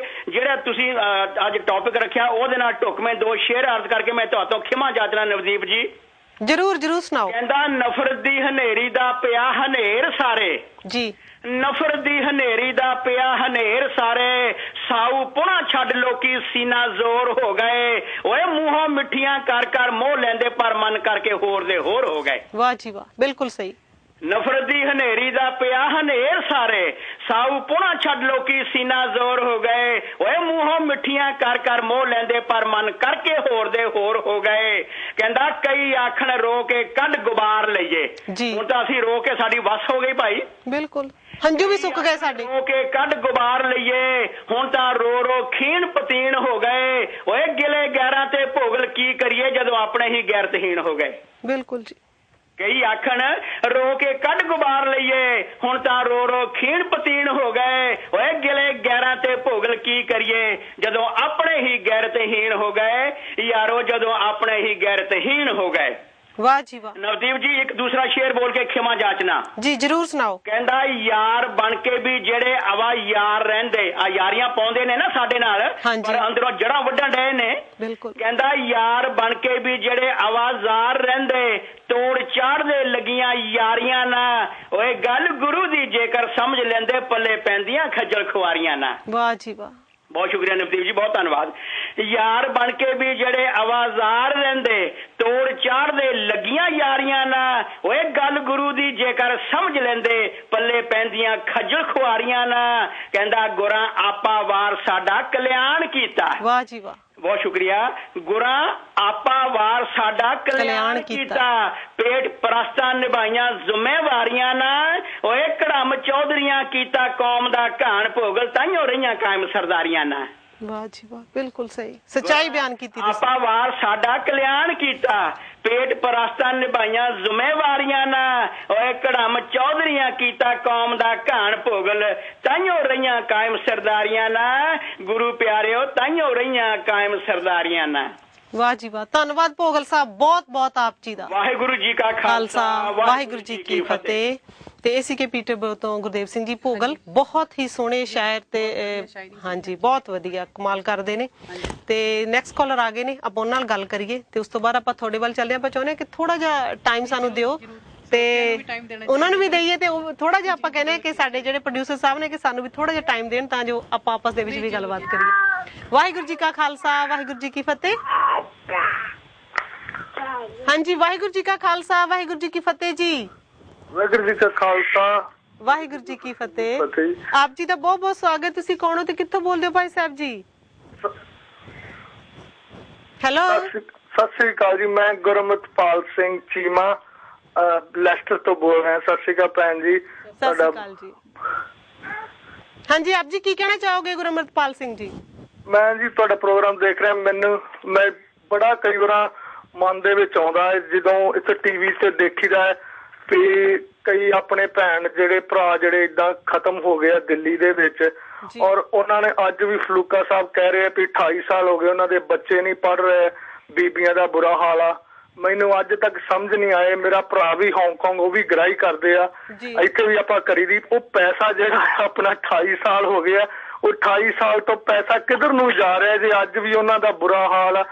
ਮੇਰੇ ਬ੍ਰਦਰ ਨੇ ਮੈਨੂੰ ਹੁਣੇ ਕੱਲ ਫੋਨ ਕੀਤਾ, ਕਹਿੰਦਾ ਇੰਨੇ ਬਾਬੇ ਆਉਂਦੇ ਆ ਹਾਂਗਕਾਂਗ ਦੇ ਵਿੱਚ ਪੈਸੇ ਇਕੱਠੇ ਕਰਨ ਵਾਸਤੇ ਵੀ 28 ਸਾਲ ਹੋ ਗਏ। ਕਹਿੰਦਾ ਮੈਂ ਅਖੀਰ ਆਵਾਜ਼ ਉਠਾ ਹੀ ਦਿੱਤੀ ਪਿਛਲੇ ਹਫਤੇ ਦੇ ਵਿੱਚ ਵੀ ਹਾਂਗਕਾਂਗ ਆਉਣ 'ਚ ਤੇ ਵੀਜ਼ਾ ਲੈਣ ਦੀ ਵੀ ਲੋੜ ਨਹੀਂ ਪੈਂਦੀ, 15 ਦਿਨਾਂ ਦਾ ਵੀਜ਼ਾ ਤੁਹਾਨੂੰ ਫ੍ਰੀ ਮਿਲਦਾ। ਪਹਿਲਾਂ ਇਹ ਦੱਸੋ 28 ਸਾਲਾਂ 'ਚ ਉਹਨਾਂ ਕਿੰਨਾ ਕੁ ਦੂਰ ਰਹਿੰਦੇ ਚੰਦਰਮਾ ਤੇ ਵੀ ਉਹਨਾਂ ਤੱਕ ਪੈਸਾ ਹੀ ਨਹੀਂ ਪਹੁੰਚ ਸਕਿਆ ਹਜੇ ਤੱਕ। ਬਿਲਕੁਲ ਸਹੀ ਤੁਹਾਡਾ ਸਵਾਲ ਹੈ ਸਾਡੇ ਸਾਰਿਆਂ ਨੂੰ ਦੇ ਲਈ ਤੇ ਇਹ ਸੋਚਣ ਵਾਲੀ ਗੱਲ ਹੈ ਪੂਰੇ ਪੰਥ ਲਈ ਕਿ ਇੰਨਾ ਇਕੱਠਾ ਕੀਤਾ ਪੈਸਾ ਉਹ ਆਖਰ ਸਹੀ ਤਾਂ ਪਹੁੰਚਦਾ ਕਿਉਂ ਨਹੀਂ? ਹਾਂਜੀ, ਇਹ ਦੁੱਖ ਹੁੰਦਾ ਵੀ ਜੀ ਉਹਨਾਂ ਦੇ ਬੱਚੇ ਕਹਿੰਦੇ ਨਹੀਂ ਪੜ ਰਹੇ। ਉਹ ਇੰਨਾ ਅਗਰ ਉਹਨਾਂ ਦੇ ਨਾਲ ਇੰਨਾ ਕੁਛ ਹੋਇਆ ਭੈਣ ਜੀ, ਇੰਨਾ ਕੁਛ ਉਹਨਾਂ ਦੇ ਨਾਲ ਹੋਇਆ, ਅਗਰ ਆਪਾਂ ਉਹ ਬੱਚਿਆਂ ਤੇ ਪੈਸਾ ਸਹੀ ਤਰ੍ਹਾਂ ਲੱਗ ਜਾਂਦਾ, ਉਹਨਾਂ ਨੂੰ ਗੁਰਮਤ ਦੀ ਐਜੂਕੇਸ਼ਨ ਮਿਲਦੀ, ਅੱਜ ਉਹ ਐਡੇ ਤਕੜੇ ਹਥਿਆਰ ਸੀ ਪ੍ਰਚਾਰਕ ਦੇ, ਅੱਜ ਆਪਣੀ ਕੌਮ ਨੂੰ ਸਿੱਧੇ ਰਸਤੇ ਪਾਉਂਦੇ ਕਿਉਂਕਿ ਉਹਨਾਂ ਦੇ ਨਾਲ ਉਹ ਸਭ ਕੁਛ ਹੋਇਆ ਸੀ। ਫਿਰ ਆਪਾਂ ਗੱਲਾਂ ਕਰਦੇ ਹਾਂ ਵੀ ਉਹ ਗੁਰੂ ਟਾਈਮ ਦੇ ਸਿੰਘ ਕਿਉਂ ਨਹੀਂ ਰਹਿ ਗਏ। ਇਹ ਵੀ ਗੁਰੂ ਟਾਈਮ ਦੇ ਸਿੰਘ ਹੀ ਸਮਝ ਲਓ ਮੀਰ ਮਨੂ ਦਾ ਟਾਈਮ ਹੀ ਆ। ਮੀਰ ਮਨੂ ਦੇ ਟਾਈਮ ਦੇ ਸਿੰਘਾਂ ਦੀ ਅਗਰ ਬੀਬੀਆਂ ਦੇ ਨਾਲ ਜੋ ਕੁਛ ਹੋਇਆ, ਜੇ ਉਹ ਅੱਜ ਜਿੰਦੀਆਂ ਹੁੰਦੀਆਂ, ਅੱਜ ਐਸੇ ਪੁੱਤ ਪੈਦਾ ਕਰਦੀਆਂ ਆਪਣੀ ਕੌਮ ਨੂੰ ਬਚਾਉਂਦੀਆਂ, ਉਹ ਵੀ ਮੀਰ ਮਨੂ ਦਾ ਟਾਈਮ ਹੀ ਸੀ 1984 ਦੇ ਵਿੱਚ। ਔਰ ਜੋ ਬੱਚੇ ਪੜ੍ਹ ਲੈਂਦੇ, ਗੁਰਮਤ ਦੀ ਐਜੂਕੇਸ਼ਨ ਲੈ ਲੈਂਦੇ, ਅੱਜ ਐਡੇ ਪ੍ਰਚਾਰਕ ਬਣਦੇ, ਢਾਡੀ ਵਾਚਕ ਢਾਡੀ ਵਾਲੇ ਬਣਦੇ, ਕੀਰਤਨੀਏ ਬਣਦੇ, ਸੁਣ ਕੇ ਮਜ਼ਾ ਆ ਜਾਂਦਾ ਵੀ ਅੱਜ ਇਹ ਕੁਛ ਹੋਇਆ ਤੇ ਅੱਜ ਸਾਹਮਣੇ ਆਏ ਆ। ਪਰ ਇਹ ਸਭ ਕੁਛ ਖਤਮ ਆ। ਕੋਈ ਪੈਸਾ ਨਹੀਂ ਉੱਥੇ ਪਹੁੰਚਦਾ ਟਾਈਮ ਨਾਲ, ਪਰ ਸਮਝ ਨਹੀਂ ਆਉਂਦੀ। ਅਸੀਂ ਯੰਗਸਟਰ, ਅਸੀਂ ਇੱਥੋਂ ਭਾਵਕ ਹੋ ਕੇ ਮਾਇਆ ਦਿੰਨੇ, ਸਾਨੂੰ ਸਮਝ ਨਹੀਂ ਆਉਂਦੀ ਕੀ ਕਰੀਏ, ਕਿਹਨੂੰ ਜਾ ਕੇ ਪੁੱਛੀਏ। ਬਹੁਤ ਬਹੁਤ ਧੰਨਵਾਦ ਗੁਰਮਤਪਾਲ ਸਿੰਘ ਜੀ, ਬਹੁਤ ਹੀ ਵਧੀਆ ਵਿਚਾਰ ਆਪ ਜੀ ਨੇ ਦਿੱਤੇ ਨੇ। ਵਾਹਿਗੁਰੂ ਜੀ ਕਾ ਖਾਲਸਾ, ਵਾਹਿਗੁਰੂ ਜੀ ਕੀ ਫਤਿਹ। ਭੈਣ ਜੀ ਤੁਹਾਡਾ ਕੀ ਖਿਆਲ ਹੈ ਇਹਦੇ ਬਾਰੇ, ਤੁਸੀਂ ਕੀ ਸੋਚਦੇ ਹੋ? ਆਪਾਂ ਪਹਿਲੇ ਸੋਚਦੇ, ਤੁਸੀਂ ਗੱਲ ਪਹਿਲਾਂ ਕੀਤੀ ਸੀਗੀ ਜਿਹੜਾ ਸਿੱਖ ਕਤਲੇਆਮ 47 ਦੇ ਵਿੱਚ ਜੋ ਹੋਇਆ, ਜੀ 47 ਦੇ ਵਿੱਚ ਪਾਕਿਸਤਾਨ ਤੇ ਪੰਜਾਬ ਦੀ ਹਿੰਦੁਸਤਾਨ ਦੀ ਵੰਡ ਹੋਈ। ਉਹਦੇ ਵਿੱਚ ਮੈਨੂੰ ਬੜਾ ਇੱਕ ਯਾਦ ਆਇਆ ਕਿ ਇੱਕ ਮੈਂ ਬੁੱਕ ਪੜ੍ਹ ਰਹੀ ਸੀਗੀ, ਅਮੀਨ ਮਾਲਿਕ ਜੀ ਦੀ ਲਿਖੀ ਹੋਈ। ਉਹ ਪਾਕਿਸਤਾਨੀ ਬਹੁਤ ਵਧੀਆ ਰਾਈਟਰ ਨੇ, ਬਹੁਤ ਵਧੀਆ ਰਾਈਟਰ ਆ। ਉਹਨਾਂ ਨੇ ਆਪਣੀ ਜੀਵਨੀ ਲਿਖੀ ਜਿੱਦਾਂ 6 ਸਾਲ ਤੋਂ ਉਮਰ ਦੇ ਵਿੱਚ, 6 ਸਾਲ ਦੀ ਉਮਰ ਕੁਝ ਵੀ ਨਹੀਂ ਹੁੰਦੀ ਜਿਹੜਾ ਕਿ ਬੰਦੇ ਨੂੰ ਇਹ ਚੀਜ਼ਾਂ ਯਾਦ ਰਹਿੰਦੀਆਂ। ਕਿਉਂਕਿ ਉੱਥੋਂ ਮੈਨੂੰ ਯਾਦ ਆਇਆ ਕਿ ਮੇਰੇ ਵੀ ਪੇਰੈਂਟ ਜਿਹੜੇ ਮੰਮੀ ਡੈਡੀ ਸਾਰੇ ਇਹ ਪਾਕਿਸਤਾਨ ਦੇ ਬੋਰਨ ਆ, ਪਾਕਿਸਤਾਨ ਚੋਂ ਇੱਥੇ ਆਏ ਆ। ਠੀਕ ਹੈ, ਉਹਨਾਂ ਦੀਆਂ ਗੱਲਾਂ ਸੁਣੋ ਜਦੋਂ ਪਾਕਿਸਤਾਨ ਐਂਡ ਹਿੰਦੁਸਤਾਨ ਦੀ ਵੰਡ ਹੋਈ ਆ ਤੇ ਰਾਹ ਦੇ ਵਿੱਚ ਉਹਨਾਂ ਨਾਲ ਕਿੰਨੇ ਹਾਦਸੇ ਹੋਏ ਆ। ਮੇਰੀ ਮਾਸੀ ਜੀ ਲੋਸਟ ਹੋ ਗਏ, ਕਿੰਨੇ ਦਿਨ ਮਗਰੋਂ ਜਾ ਕੇ ਉਹ ਲੱਭੇ। ਏਦਾਂ ਦੀ ਚੀਜ਼ਾਂ ਆਪਾਂ ਜਦੋਂ ਸੋਚਦੇ ਆ ਨਾ, ਫਿਰ ਆਪਣਾ ਜਿਹੜਾ ਕਲੇਜਾ ਮੂੰਹ ਨੂੰ ਆਉਂਦਾ ਆ, ਆਪਣੀ ਜਿਹੜੀ ਸਰੀਰ ਆ ਨਾ, ਜਿੱਦਾਂ ਲਾਈਕ ਉਹਦੀ ਫੀਲਿੰਗ ਤੇ ਪਤਾ ਹੁੰਦਾ ਵੀ ਤੁਸੀਂ ਉਸ ਟਾਈਮ ਤੇ, ਅਗਰ ਤੁਸੀਂ ਉਸ ਟਾਈਮ ਤੇ ਅੱਖੀ ਆਪ ਦੇਖਦੇ ਹੋ ਚੀਜ਼ ਨੂੰ ਤੇ ਤੁਸੀਂ ਕੀ ਫੀਲ ਕਰਦੇ ਹੋ। ਦੈਨ ਅਮੀਰ ਮਾਲਿਕ ਜੀ ਨੇ ਵੀ ਬੜਾ ਵਧੀਆ ਲਿਖਿਆ ਉਹਨਾਂ ਨੇ। ਉਹ ਕਹਿੰਦੇ ਜੋ ਪਾਕਿਸਤਾਨ ਤੇ ਹਿੰਦੁਸਤਾਨ ਦੀ ਵੰਡ ਹੋਈ ਆ ਉਹਦੇ ਵਿੱਚ ਕੌਣ ਕਸੂਰਵਾਰ ਆ ਜੀ? ਪਾਕਿਸਤਾਨੀ ਔਰ ਪੰਜਾਬੀ। ਹਿੰਦੁਸਤਾਨੀ ਕੌਣ ਆ? ਕਹਿੰਦੇ ਅਸੀਂ ਆਪ ਆ, ਅਸੀਂ ਆਪ ਜ਼ਿੰਮੇਵਾਰ ਆ ਉਹਨਾਂ ਦੇ। ਇਹੀ ਜੋ ਘੱਲੂਕਾਰਾ ਹੋਇਆ 84 ਦਾ, ਇਹਦੇ ਵਿੱਚ ਵੀ ਅਸੀਂ ਆਪੇ ਜ਼ਿੰਮੇਵਾਰ ਆ। ਇਹੋ ਜਿਹੀ ਸਿਚੁਏਸ਼ਨ ਪੈਦਾ ਕਰ ਦਿੱਤੀ ਹੈ, ਇੰਨੀ ਪੈਦਾ ਕੀਤੀ ਆ ਕਿ ਨਹੀਂ ਕੀਤੀ, ਆਪਾਂ ਸਾਰਿਆਂ ਨੇ ਵਿੱਚ ਇਨਵੋਲਵ ਹੁੰਨੇ ਆ। ਕੋਈ ਜਦੋਂ ਦੰਗੇ ਹੁੰਦੇ ਆ, ਜਦੋਂ ਜੋ ਕਤਲੇਆਮ ਹੋਏ ਆ, ਦੈਨ ਉਹਦੇ ਵਿੱਚ ਜੇ ਹੁਣ ਲਾਈਏ ਤਾਂ ਆਪਾਂ ਗੱਲਾਂ ਵੀ ਕਾਫੀ ਸੁਣਦੇ ਆ ਕਿ ਆਪਣੇ ਪੰਜਾਬੀਆਂ ਨੂੰ ਮਾਰਦੇ ਆ ਜੀ, ਹਨਾ। ਦੈਨ ਉਹਦੇ ਵਿੱਚ ਕਿਵੇਂ ਮਤਲਬ ਫੋਰ ਐਗਜ਼ਾਮਪਲ ਜਿੱਦਾਂ ਲਾਈਕ ਕਹਿੰਦੇ ਵੀ ਇੱਕ ਦੂਸਰੇ ਨਾਲ ਕੋਈ ਏਦਾਂ ਦੀ ਗੱਲ ਹੁੰਦੀ ਆ ਵੀ ਜਦੋਂ ਤੁਸੀਂ ਇੱਕ ਦੂਸਰੇ ਨਾਲ ਲੱਗਦੇ ਆ ਉਹ ਦੂਸਰੇ ਚੀਜ਼ ਦਾ ਫਾਇਦਾ ਉਠਾਉਂਦੇ ਆ। ਦੈਨ ਹੁਣ ਕਸੂਰਵਾਰ ਤਾਂ ਅਸੀਂ ਵੀ ਆਪੇ ਹੀ ਹੋਏ ਪਏ ਨਾ, ਆਪੇ ਅਸੀਂ ਆਪਣਿਆਂ ਨੂੰ ਆਪੇ ਹੀ ਮਰਵਾਈ ਜਾਂਦੇ ਆ। ਦੈਨ ਉਹਨਾਂ ਦੇ ਘਰ ਬਰਬਾਦ ਕਰੀ ਜਾਂਦੇ ਆ। ਦੈਨ ਮਿਲਣਾ ਤਾਂ ਆਪਾਂ ਨੂੰ ਇਹਦੇ ਵਿੱਚ ਕੁਝ ਨਹੀਂ ਹੈਗਾ, ਪਰ ਜਿਹੜਾ ਉਹਨਾਂ ਨੂੰ ਇਨਸਾਫ ਦਿਵਾਉਣਾ ਆ ਉਹ ਬਹੁਤ ਉਹ ਅਸੀਂ ਭੁੱਲ ਗਏ ਆ। ਜਿਸ ਤਰ੍ਹਾਂ ਕਿ ਐਗਜ਼ਾਮਪਲ ਛੋਟਾ ਜਿਹਾ ਆਪਾਂ ਗੱਲ ਕਰਦੇ ਆ ਕਿ ਕੋਈ ਫੈਮਿਲੀ ਦੇ ਵਿੱਚ 4 ਪਰਸਨ ਆ, 4 ਭਰਾ ਆ ਜੀ। ਉਹ 4 ਭਰਾ ਦੇ ਕੋਲ ਜ਼ਮੀਨਾਂ ਆ, ਜਾਇਦਾਦ ਆ, ਸਾਰਾ ਕੁਛ ਹੈਗਾ, ਤੇ ਉਹਨਾਂ ਦੇ ਇੱਕ ਭਰਾ ਆ ਜੋ ਕਿ ਉਹ ਇੰਨਾ ਸਾਰਿਆਂ ਤੇ ਟਰਸਟ ਕਰਦਾ ਆ, ਹਨਾ ਜੀ। ਦੈਨ ਉਹਨੂੰ ਉਹ ਨਹੀਂ ਕਹਿ ਦਿੰਦੇ ਕਿ ਉਹਦੇ ਮੋਢੇ ਤੇ ਰੱਖ ਕੇ ਬੰਦੂਕ ਚਲਾਉਣੀ। ਉਹ ਉਸ ਤੇ ਜੇ 3 ਭਰਾ ਉਹ ਇੱਕ ਪਾਸੇ ਹੋ ਕੇ ਉਹਦੇ ਤੇ ਮੂੰਹ ਤੇ ਮੋਢੇ ਤੇ ਬੰਦੂਕ ਰੱਖ ਕੇ ਚਲਾਉਂਦੇ ਆ। ਦੈਨ ਉਹ ਵਿਚਾਰਾ ਇੱਕ ਦਿਨ ਇਸ ਦੁਨੀਆ ਤੋਂ ਚਲ ਜਾਂਦਾ। ਉਹਨੂੰ ਪਤਾ ਚੱਲਦਾ ਵੀ ਮੇਰੇ ਭਰਾਵਾਂ ਨੇ ਮੇਰੇ ਨਾਲ ਏਦਾਂ ਕੀਤੀ, ਜਾਂ ਉਹਨਾਂ ਦਾ ਉਹ ਕਰਾਉਂਦੇ ਭਾਵੇਂ ਕਿਸੇ ਕੋਲੋਂ ਆ ਜੀ, ਹਨਾ, ਕਰਾਉਂਦੇ ਭਾਵੇਂ ਕਿਸੇ ਕੋਲੋਂ ਆ, ਪਰ ਉਹਨੂੰ ਦੁੱਖ ਹੁੰਦਾ ਹੈ। ਪਰ ਉਹਦੇ ਜੇ ਪਰਿਵਾਰ ਨੂੰ ਅਗਰ ਇਨਸਾਫ ਨਹੀਂ ਮਿਲਿਆ ਸਾਰੀ ਉਮਰ, ਉਹ ਤਾਂ ਸਾਰੀ ਉਮਰ ਉਹਨੂੰ ਬਦਦੁਆਵਾਂ ਹੀ ਦਊਗਾ ਨਾ। ਬਿਲਕੁਲ। ਫਿਰ ਉਹ ਤਾਂ ਉਹਦੀ ਜਿਹੜੀ ਘਰ ਵਾਲੀ ਹੈ ਉਹ ਤੇ ਚਲੋ ਆਪਣੀ ਉਮਰ ਭੋਗ ਕੇ ਉਹ ਵੀ ਚਲ ਜੂਗਾ। ਉਹਨਾਂ ਦੇ ਬੱਚੇ ਹੋਣਗੇ, ਬੱਚਿਆਂ ਨੂੰ ਤਾਂ ਯਾਦ ਰਹਿਣਾ ਕਿ ਮੇਰੇ ਪਰਿਵਾਰ ਨੇ ਕੀ ਕੀਤਾ ਸਾਡੇ ਨਾਲ। ਤੇ ਇਸੇ ਤਰ੍ਹਾਂ ਆਪਣਾ ਦੇਸ਼ ਦੇ ਵਿੱਚ ਆ ਜੋ ਹੁੰਦਾ ਤਾਂ ਆਪਾਂ ਨੂੰ ਕਦੀ ਭੁੱਲਣਾ ਤਾਂ ਹੈਗਾ ਨਹੀਂ। 84 ਦਾ ਘੱਲੂਘਾਰਾ, ਹਨਾ। ਤੇ ਇਹਦੇ ਵਿੱਚ ਇਨਸਾਫ ਦਿਵਾਉਣਾ ਬਹੁਤ ਜ਼ਰੂਰੀ ਹੈ। ਇਨਸਾਫ ਮਿਲਣਾ ਚਾਹੀਦਾ ਹੈ। ਸਾਡੇ ਕੋਲ ਕਾਲਰ ਆ ਗਏ ਨੇ ਤੇ ਆਪਾਂ ਦੇਖਿਓ ਕੀ ਕਹਿੰਦੇ ਨੇ। ਵਾਹਿਗੁਰੂ ਜੀ ਕਾ ਖਾਲਸਾ, ਵਾਹਿਗੁਰੂ ਜੀ ਕੀ ਫਤਿਹ। ਆਪ ਜੀ ਦਾ ਬਹੁਤ ਬਹੁਤ ਸਵਾਗਤ ਜੀ ਸਿੱਖ ਚੈਨਲ ਤੇ ਪੰਥ ਟਾਕ ਪ੍ਰੋਗਰਾਮ 'ਚ। ਤੁਸੀਂ ਕੌਣ ਹੋ ਤੇ ਕਿੱਥੋਂ ਬੋਲਦੇ ਹੋ ਜੀ? ਹੈਲੋ, ਹਾਂਜੀ, ਮੇਰਾ ਖਿਆਲ ਹੈ ਕਾਲ ਡ੍ਰੌਪ ਹੋ ਗਈ। ਆਪਾਂ ਗੱਲ ਅੱਗੇ ਕਰੀਏ।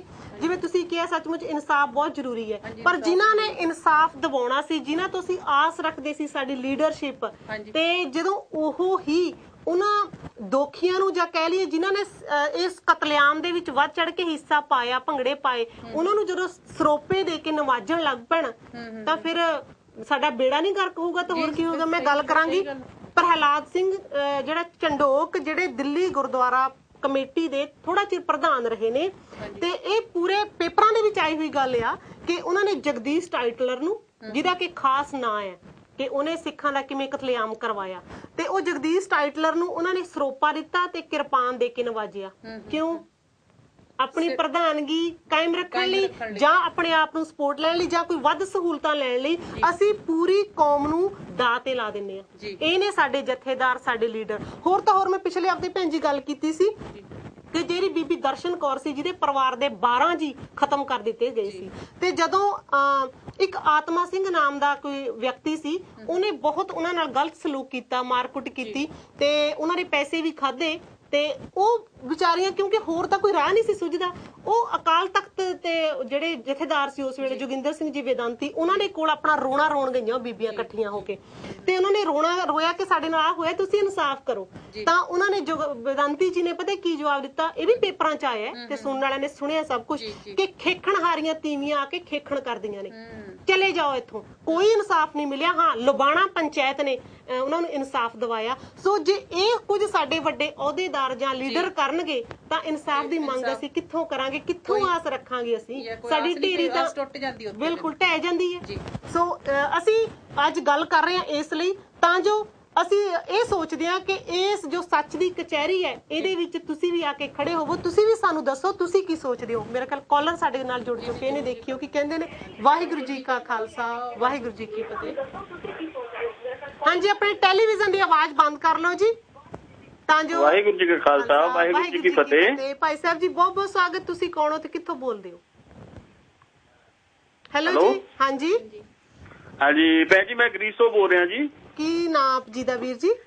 ਹਾਂਜੀ, ਮੇਰਾ ਨਾਮ ਪਰਮਜੀਤ ਚੰਦ ਆ ਜੀ, ਮੈਂ ਚਮਾਰ ਜਾਤ ਨੂੰ ਬਿਲੋਂਗ ਕਰਦਾ ਜੀ। ਵੀਰ ਜੀ, ਆਪ ਜੀ ਦਾ ਸਵਾਗਤ। ਕੀ ਕਹਿਣਾ ਚਾਹੋਗੇ? ਭੈਣ ਜੀ, ਤੁਹਾਡਾ ਪ੍ਰੋਗਰਾਮ ਬਹੁਤ ਵਧੀਆ ਲੱਗਦਾ। ਧੰਨਵਾਦ ਜੀ, ਬਹੁਤ ਬਹੁਤ।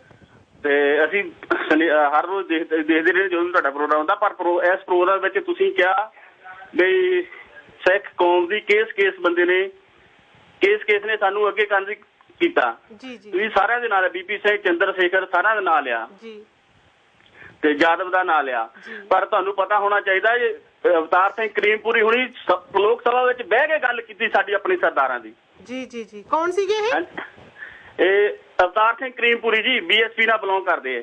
ਹਾਂਜੀ ਬਿਲਕੁਲ, ਮੈਂ ਉਹਨਾਂ ਦੀ ਵੀ ਗੱਲ ਕਰਨੀ ਸੀ, ਮੇਰੇ ਕੋਲ ਲਿਖਿਆ ਹੋਇਆ ਨਾਂ ਉਹਨਾਂ ਦਾ। ਹਾਂਜੀ ਤੁਸੀਂ ਮੈਂ ਸਾਡੇ ਮਨਾਂ ਦੇ ਵਿੱਚ ਵੀ ਇਸ ਗੱਲ ਦਾ ਗੁੱਸਾ ਵੀ ਅਸੀਂ ਤੁਹਾਡੇ ਨਾਲ ਬਰਾਬਰ ਖੜਦੇ ਆ ਭੈਣ ਜੀ। ਹਾਂਜੀ ਬਿਲਕੁਲ, ਤੁਹਾਡੀ ਆਵਾਜ਼ ਟੈਲੀਵਿਜ਼ਨ ਦੀ ਬਹੁਤ ਹੈ ਵੀਰ ਜੀ।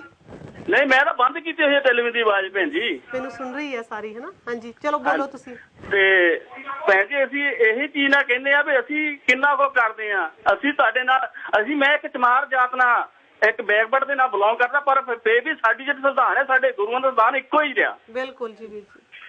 ਹਾਂਜੀ, ਤੇ ਮੈਨੂੰ ਗੁੱਸਾ ਇਸ ਕਰਕੇ ਆ, ਅਸੀਂ ਤੁਹਾਡਾ ਪ੍ਰੋਗਰਾਮ ਦੇਖਦੇ ਆ, ਗੁੱਸਾ ਨਹੀਂ, ਮਨ ਦੇ ਵਿੱਚ ਭਾਵਨਾ ਇਸ ਕਰਕੇ ਮਨ ਦੇ ਵਿੱਚ ਬੈਠ ਆਇਆ ਵੀ ਸਾਡਾ ਬੀਐਸਪੀ ਦਾ ਪ੍ਰਧਾਨ ਅਵਤਾਰ ਸਿੰਘ ਕਰੀਮਪੁਰੀ ਉਹਨੇ ਲੋਕ ਸਭਾ ਵਿੱਚ ਬਹਿ ਖੜ ਕੇ ਇਹ ਕਿਹਾ, ਤੁਸੀਂ ਉਹ ਜਦੋਂ ਗੱਲ ਕਰ ਰਿਹਾ ਸੀ ਤੇ ਉਹਨੂੰ ਕਹਿੰਦੇ ਤੁਸੀਂ ਸਿੱਖਾਂ ਦੀ ਗੱਲ ਕਰਨੀ ਬੰਦ ਕਰ ਦਿਓ, ਕਹਿੰਦਾ ਤੁਸੀਂ ਸਿੱਖ ਹੀ ਖਤਮ ਕਰਨ ਨੂੰ ਫਿਰਦੇ, ਗੱਲ ਤਾਂ ਤੁਸੀਂ ਬਾਅਦ ਚ ਕਰਨੀ ਹੈ। ਬਿਲਕੁਲ ਬਿਲਕੁਲ, ਇਹਦਾ YouTube ਉੱਤੇ ਤੁਹਾਡਾ YouTube ਜੇ ਤੁਸੀਂ ਨਹੀਂ ਦੇਖਿਆ ਤਾਂ ਹੁਣ ਦੇਖਿਓ YouTube ਤੇ ਅਵਤਾਰ ਸਿੰਘ ਕਰੀਮਪੁਰੀ ਦਾ ਕੀ ਬਿਆਨ ਸੀ। ਹਾਂਜੀ ਹਾਂਜੀ, ਤੇ ਅਸੀਂ ਤਾਂ ਇਹ ਚਾਹੁੰਦੇ ਆ ਵੀ ਅਸੀਂ ਇਹ ਵੀ ਚਾਹੁੰਦੇ ਆ ਜਿੱਦਾਂ ਹੁਣ ਆਪਾਂ ਪੈਸਾ ਇਕੱਠਾ ਕਰਦੇ ਆ, ਅਸੀਂ ਵੀ ਬਾਹਰ ਗ੍ਰੀਸ ਦੇ ਵਿੱਚ ਆ, ਬਾਹਰ ਪੈਸਾ ਇਕੱਠਾ ਕਰਕੇ ਭੇਜਦੇ ਆ, ਪਰ ਹੱਲੇ ਤੱਕ ਉਹਨਾਂ ਨੂੰ ਸਾਡੇ ਸਿੱਖ ਭਾਈਆਂ ਨੂੰ ਹੱਲੇ ਤੱਕ ਪੈਸਾ ਉਹ ਮਿਲਿਆ ਹੀ ਨਹੀਂ। ਤੇ ਸਾਡਾ ਜਿਹੜਾ ਬਜਟ ਆ ਸਾਡੇ ਹਰਿਮੰਦਰ ਸਾਹਿਬ ਦਾ ਜਿਹੜਾ ਬਜਟ ਆ ਉਹ ਪੰਜਾਬ ਦੇ ਬਜਟ ਨਾਲੋਂ ਜ਼ਿਆਦਾ। ਕੀ ਗੱਲ ਅਸੀਂ ਉਹਨਾਂ ਸਿੱਖਾਂ ਭਾਈਆਂ ਦੀ ਮਦਦ ਨਹੀਂ ਕਰ ਸਕਦੇ? ਇਹੀ ਤਾਂ ਰੋਣਾ ਹੈ ਜੀ।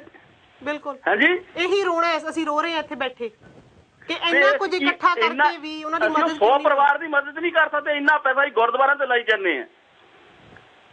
ਬਹੁਤ ਬਹੁਤ ਧੰਨਵਾਦ ਆਪ ਜੀ ਦਾ, ਬਹੁਤ ਬਹੁਤ ਧੰਨਵਾਦ। ਵਾਹਿਗੁਰੂ ਜੀ ਕਾ ਖਾਲਸਾ, ਵਾਹਿਗੁਰੂ ਜੀ ਕਾ ਖਾਲਸਾ, ਵਾਹਿਗੁਰੂ ਜੀ ਕੀ ਫਤਿਹ। ਇਹ ਸੀਗੇ ਸਾਡੇ ਸਤਿਕਾਰਯੋਗ ਵੀਰ ਜੀ ਪਰਮਜੀਤ ਸਿੰਘ। ਮੈਂ ਇਹ ਕਿਉਂਕਿ ਆਪਾਂ ਵਿਚਲੀ ਗੱਲਾਂ ਵੀ ਕਰਦੇ ਆ, ਨਾਲ ਨਾਲ ਆਪਾਂ ਕਾਲਰਸ ਲੈਨੇ ਆ, ਇਹ ਅਸੀਂ ਟਰਨ ਬਾਈ ਟਰਨ ਇਹ ਗੱਲ ਕਰਦੇ ਆ ਰਹੇ ਸੀ ਤੇ ਮੈਨੂੰ ਇਹਨਾਂ ਬਾਰੇ ਵੀ ਜਾਣਕਾਰੀ ਮਿਲੀ ਸੀ ਕਿ ਜਿਹੜੇ ਇਹ ਕਮਿਊਨਿਸਟ ਲੀਡਰ ਸੀਗੇ ਤੇ ਅਵਤਾਰ ਸਿੰਘ ਜੀ, ਇਹਨਾਂ ਨੇ ਵੀ ਪਾਰਲੀਮੈਂਟ ਦੇ ਵਿੱਚ ਸਿੱਖਾਂ ਦੇ ਹੱਕ ਦੇ ਵਿੱਚ ਜ਼ੋਰਦਾਰ ਆਵਾਜ਼ ਬੁਲੰਦ ਕੀਤੀ। ਇਹਨਾਂ ਨੂੰ ਚੁੱਪ ਕਰਾਉਣ ਦਾ ਵੀ ਯਤਨ ਕੀਤਾ ਗਿਆ ਬਸਪਾ ਦੇ ਲੀਡਰ, ਤੇ ਇਹਨਾਂ ਨੂੰ ਵੀ ਚੁੱਪ ਕਰਾਏਗਾ। ਪਰ ਬਾਅਦ ਦੇ ਵਿੱਚ ਵੀ ਸਾਡੇ ਜਿਹੜੇ ਖਾਲਸਾ ਪੰਥ ਆ ਜਾਂ ਸਾਡੀ ਲੀਡਰਸ਼ਿਪ ਆ ਤੇ ਉਹਨਾਂ ਵੱਲੋਂ ਕਦੇ ਵੀ ਇਹਨਾਂ ਦਾ ਕੋਈ ਧੰਨਵਾਦ ਨਹੀਂ ਕੀਤਾ ਗਿਆ। ਸਾਡੇ ਵੀਰ ਜੀ ਦਾ ਗਿਲਾ ਹੈ ਜਿਹੜਾ ਉਹ ਸਿਰ ਮੱਥੇ ਹੈ, ਪਰ ਆਪਾਂ ਗੁੱਸਾ ਨਹੀਂ ਕਰਨਾ। ਤੇ ਸਿੱਖਾਂ ਦੇ ਵਿੱਚ ਕੋਈ ਜਾਤ ਪਾਤ ਨਹੀਂ ਹੈ, ਆਪਾਂ ਸਾਰੇ ਭਾਈ ਭਾਈਆਂ, ਮਾਨਸ ਕੀ ਜਾਤ ਸਭੇ ਇੱਕ ਹੈ ਪਹਿਚਾਨਬੋ। ਅਸੀਂ ਇਸ ਚੀਜ਼ ਦੇ ਮਾਣ ਕਰਦੇ ਹਾਂ, ਫਖਰ ਕਰਦੇ ਹਾਂ ਕਿ ਗੁਰੂ ਸਾਹਿਬ ਨੇ ਸਾਨੂੰ ਇਹ ਸਿਧਾਂਤ ਦਿੱਤਾ ਹੈ। ਤੇ ਅਸੀਂ ਬਹੁਤ ਬਹੁਤ ਬਹੁਤ ਧੰਨਵਾਦ ਕਰਦੇ ਹਾਂ ਸਿੱਖ ਚੈਨਲ ਦੇ ਇਸ ਮੰਚ ਦੇ ਉੱਪਰੋਂ, ਪੰਥ ਟੋਕ ਪ੍ਰੋਗਰਾਮ ਦੇ ਤਹਿਤ, ਕਿ ਆਪ ਜੀ ਨੇ ਵੀ ਸਿੱਖਾਂ ਦੇ ਹੱਕ ਦੇ ਵਿੱਚ ਜਾਂ ਜਿਹੜਾ ਵੀ ਕਤਲੇਆਮ ਹੋਇਆ, ਭਾਵੇਂ ਉਹ ਕਿਸੇ ਵੀ ਕੌਮ ਦੇ ਨਾਲ ਹੋ ਰਿਹਾ ਹੁੰਦਾ, ਜਿਹੜਾ ਵੀ ਹਿਊਮਨ ਰਾਈਟਸ ਨੂੰ ਮੰਨਣ ਵਾਲਾ ਬੰਦਾ ਹੈ, ਮਨੁੱਖੀ ਹੱਕਾਂ ਦੀ ਗੱਲ ਕਰਨ ਵਾਲਾ ਬੰਦਾ ਹੈ, ਉਹਨੂੰ ਆਵਾਜ਼ ਬੁਲੰਦ ਕਰਨੀ ਬਣਦੀ ਹੈ। ਗੁਰੂ ਤੇਗ ਬਹਾਦਰ ਪਾਤਸ਼ਾਹ ਹਿੰਦੂ ਧਰਮ ਨੂੰ ਨਹੀਂ ਮੰਨਦੇ ਸੀ, ਪਰ ਜਦੋਂ ਉਹਨਾਂ ਤੇ ਜ਼ੁਲਮ ਹੋਇਆ ਤਾਂ ਉਹਨਾਂ ਨੇ ਆਪਣਾ ਸਿਰ ਤੱਕ ਕਲਮ ਕਰਵਾ ਲਿਆ, ਆਪਣੇ ਪਿਆਰੇ ਸਿੱਖਾਂ ਦੀ ਜਿਹੜੀ ਜਾਨ ਹੈ ਉਹ ਕੁਰਬਾਨ ਕਰਵਾ ਦਿੱਤੀ, ਤਾਂ ਜੋ ਮਨੁੱਖੀ ਹੱਕਾਂ ਦਾ ਘਾਣ ਨਾ ਹੋਵੇ। ਹਿਊਮਨ ਰਾਈਟਸ ਦੀ ਰਾਖੀ ਦੇ ਲਈ ਸਾਡੇ ਤਾਂ ਗੁਰੂ ਸਾਹਿਬ ਤੱਕ ਬਲੀਦਾਨ ਕਰ ਗਏ ਨੇ। ਸੋ ਅਸੀਂ ਆਪ ਇਸ ਚੀਜ਼ ਨੂੰ ਮੰਨਣ ਵਾਲੇ ਆ। ਸਾਡੇ ਕੋਲ ਕਾਲਰ ਆ ਗਏ ਨੇ, ਪਹਿਲਾਂ ਉਹਨਾਂ ਨੂੰ ਸੁਣ ਕੇ ਫਿਰ ਤੁਹਾਡੇ ਵੱਲ ਚੱਲਦੇ ਆ ਕਿ ਤੁਹਾਡੇ ਮਨ ਦੇ ਵਿੱਚ ਕੀ ਖਿਆਲ ਆਇਆ। ਵਾਹਿਗੁਰੂ ਜੀ ਕਾ ਖਾਲਸਾ, ਵਾਹਿਗੁਰੂ ਜੀ ਕੀ ਫਤਿਹ। ਹਾਂਜੀ, ਵਾਹਿਗੁਰੂ ਜੀ ਕਾ ਖਾਲਸਾ, ਵਾਹਿਗੁਰੂ ਜੀ ਕੀ ਫਤਿਹ। ਭੈਣ ਜੀ ਬਹੁਤ ਬਹੁਤ ਸਵਾਗਤ। ਤੁਸੀਂ ਕੌਣ ਹੋ, ਕਿੱਥੋਂ ਬੋਲ ਰਹੇ ਹੋ? ਮੇਰਾ ਨਾਮ ਕਮਲਜੋਤ ਹੈ, ਮੈਂ ਆਇਰਲੈਂਡ ਤੋਂ ਬੋਲ ਰਹੀ ਹਾਂ ਜੀ। ਕੀ ਕਹਿਣਾ ਚਾਹੋਗੇ ਜੀ? ਮੈਂ ਇਹ ਕਹਿਣਾ ਚਾਹੁੰਦੀ ਹਾਂ ਕਿ ਜਿਸ ਤਰ੍ਹਾਂ ਮਹਾਰਾਜ ਦਾ ਵਾਕ ਹੈ, ਗਿਆਨੀ ਹੋਏ ਸੋ ਚੇਤਨ ਹੋਏ, ਅਗਿਆਨੀ ਅੰਧ ਕਮਾਏ। ਜੀ ਭੈਣ ਜੀ, ਹੁਣ ਵਕਤ ਆ ਗਿਆ ਕਿ ਸਾਨੂੰ ਗਿਆਨ ਨਾਲ ਚੱਲਣਾ ਪੈਣਾ। ਹਰ ਇੱਕ ਦੀ ਜ਼ਿੰਮੇਵਾਰੀ ਬਣਦੀ ਹੈ ਸਿੱਖ ਦੀ ਜੀ। ਹਰ ਇੱਕ ਸਿੱਖ ਦੀ ਜ਼ਿੰਮੇਵਾਰੀ ਬਣਦੀ ਹੈ ਕਿ ਜਿੱਥੇ ਕੋਈ ਚੀਜ਼ ਸਾਨੂੰ ਰੰਗ ਲੱਗਦੀ ਹੈ ਸਾਨੂੰ ਉੱਥੇ ਹੀ ਬੋਲਣਾ ਪੈਂਦਾ ਹੈ। ਸਾਨੂੰ ਉਸੇ ਵੇਲੇ ਦੇਖ ਕੇ, ਚਾਹੇ ਗੁਰਦੁਆਰਾ ਸਾਹਿਬ ਹੈ, ਚਾਹੇ ਸਾਡੀਆਂ ਸੰਸਥਾਵਾਂ ਹਨ, ਹਾਂਜੀ, ਉਹ ਸਾਡੇ ਸਭ ਦੀ ਜ਼ਿੰਮੇਵਾਰੀ ਬਣਦੀ ਹੈ। ਬਿਲਕੁਲ। ਗੁਰੂ ਤੇਗ ਬਹਾਦਰ ਮਹਾਰਾਜ ਦੀ ਜਿਹੜੀ ਸ਼ਹੀਦੀ ਸੀ ਸਾਰੀ ਮਾਨਵਤਾ ਵਾਸਤੇ ਸੀ। ਮਹਾਰਾਜ ਨੇ ਕਿਹਾ ਸੀ, ਮਹਾਰਾਜ ਨੇ ਕਿਹਾ ਸੀ ਕਿ ਹੱਕ ਹਰ ਇਨਸਾਨ ਦਾ ਹੈ। ਬਿਲਕੁਲ। ਹਰ ਧਰਮ ਦਾ ਹੈ ਕਿ ਪੂਰੇ ਆਪਣੇ ਧਰਮ ਵਿੱਚ ਜੀ ਸਕੇ ਜੀ।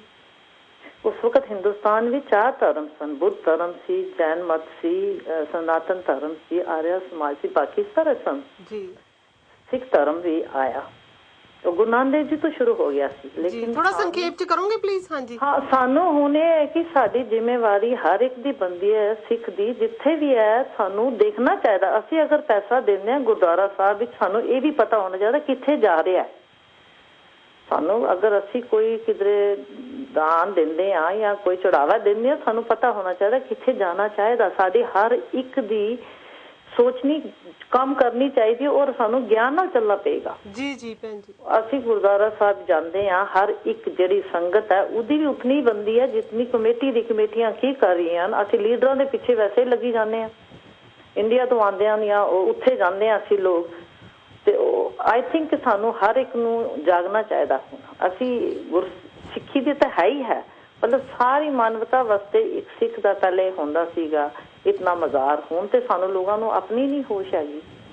ਬਹੁਤ ਬਹੁਤ ਧੰਨਵਾਦ ਆਪ ਜੀ ਦਾ। ਮਿਹਰਬਾਨੀ ਜੀ, ਵਾਹਿਗੁਰੂ ਜੀ ਕਾ ਖਾਲਸਾ ਵਾਹਿਗੁਰੂ ਜੀ ਕੀ ਫਤਿਹ। ਬੜੇ ਵਧੀਆ ਵਿਚਾਰ ਦਿੱਤੇ ਨੇ ਭੈਣ ਜੀ। ਹਾਂਜੀ, ਤੁਹਾਡੇ ਮਨ ਚ ਕੀ ਖਿਆਲ ਆਇਆ ਸੀ? ਜੀ ਗੱਲ ਕਰਦੇ ਸੀਗੇ ਜਿਹਦਾ ਸਨਮਾਨਤ ਦੀ ਨਾ ਜੀ, ਤੇ ਅੱਗੇ ਕਾਫੀ ਟਾਈਮ ਹੋਇਆ ਜਿਹਦਾ ਮੈਂ ਟੀਵੀ ਤਾਂ YouTube ਦੇ ਉੱਤੇ, ਆਈ ਥਿੰਕ Facebook ਦੇ ਉੱਤੇ ਇੱਕ ਛੋਟੀ ਜਿਹੀ ਕਲਿੱਪ ਦੇਖੀ ਸੀ ਜੀ, ਜੋ ਕਿ ਸ਼ਹੀਦ ਊਧਮ ਸਿੰਘ ਜੀ ਦੇ ਆਈ ਥਿੰਕ ਭਤੀਜੇ ਸੀਗੇ ਜੀ, ਤੇ ਉਹ ਦਰ ਭਟਕ ਰਹੇ ਆ। ਉਹਨਾਂ ਦੇ ਆਪਣੇ ਲੜਕੇ ਦਾ ਹੱਥ ਪਕੜਿਆ, ਉਹਨਾਂ ਦੀ ਜੁੱਤੀ ਟੁੱਟੀ ਪਈ ਆ, ਦੈਨ ਉਹਨਾਂ ਨੂੰ ਕੋਈ ਇਨਸਾਫ ਅੱਜ ਤਾਈਂ ਉਹਨਾਂ ਦੀ ਕੋਈ ਹੈਲਪ ਨਹੀਂ ਹੈਗੀ, ਕੁਛ ਨਹੀਂ ਹੈਗੀ। ਉਹਨਾਂ ਨੇ ਦੇਸ਼ ਦੇ ਦਿਲੋਂ ਕੀ ਕੁਛ ਕੀਤਾ, ਊਧਮ ਸਿੰਘ ਜੀ ਨੇ ਆਪਣੀ ਜਾਨ ਵੀ ਵਾਰ ਦਿੱਤੀ।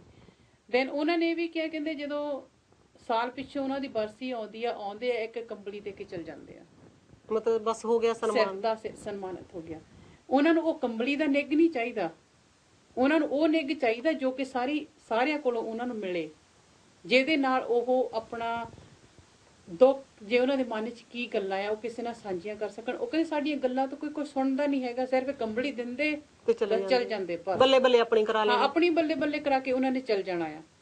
ਤੇ ਏਦਾਂ ਦੀ ਜੇ ਇੰਨੇ ਜਿਨ੍ਹਾਂ ਨੇ ਆਪਣੇ ਦੇਸ਼ ਲਈ ਇੰਨਾ ਕੁਛ ਕਰ ਦਿੱਤਾ ਸੀ, ਉਹਨਾਂ ਨੂੰ ਇਨਸਾਫ ਦੇਣਾ ਸਾਡਾ ਫਰਜ਼ ਬਣਦਾ, ਉਹਨਾਂ ਦਾ ਫਰਜ਼ ਬਣਦਾ, ਗੌਰਮੈਂਟ ਦਾ ਫਰਜ਼ ਬਣਦਾ, ਆਪਣਿਆਂ ਦਾ ਫਰਜ਼ ਬਣਦਾ ਕਿ ਤੁਸੀਂ ਉਹਨਾਂ ਨੂੰ ਇਨਸਾਫ ਦਵੋ। ਜੀ ਜੀ, ਬਿਲਕੁਲ ਸਹੀ ਕਹਿ ਰਹੇ ਹੋ ਭੈਣ ਜੀ ਤੁਸੀਂ।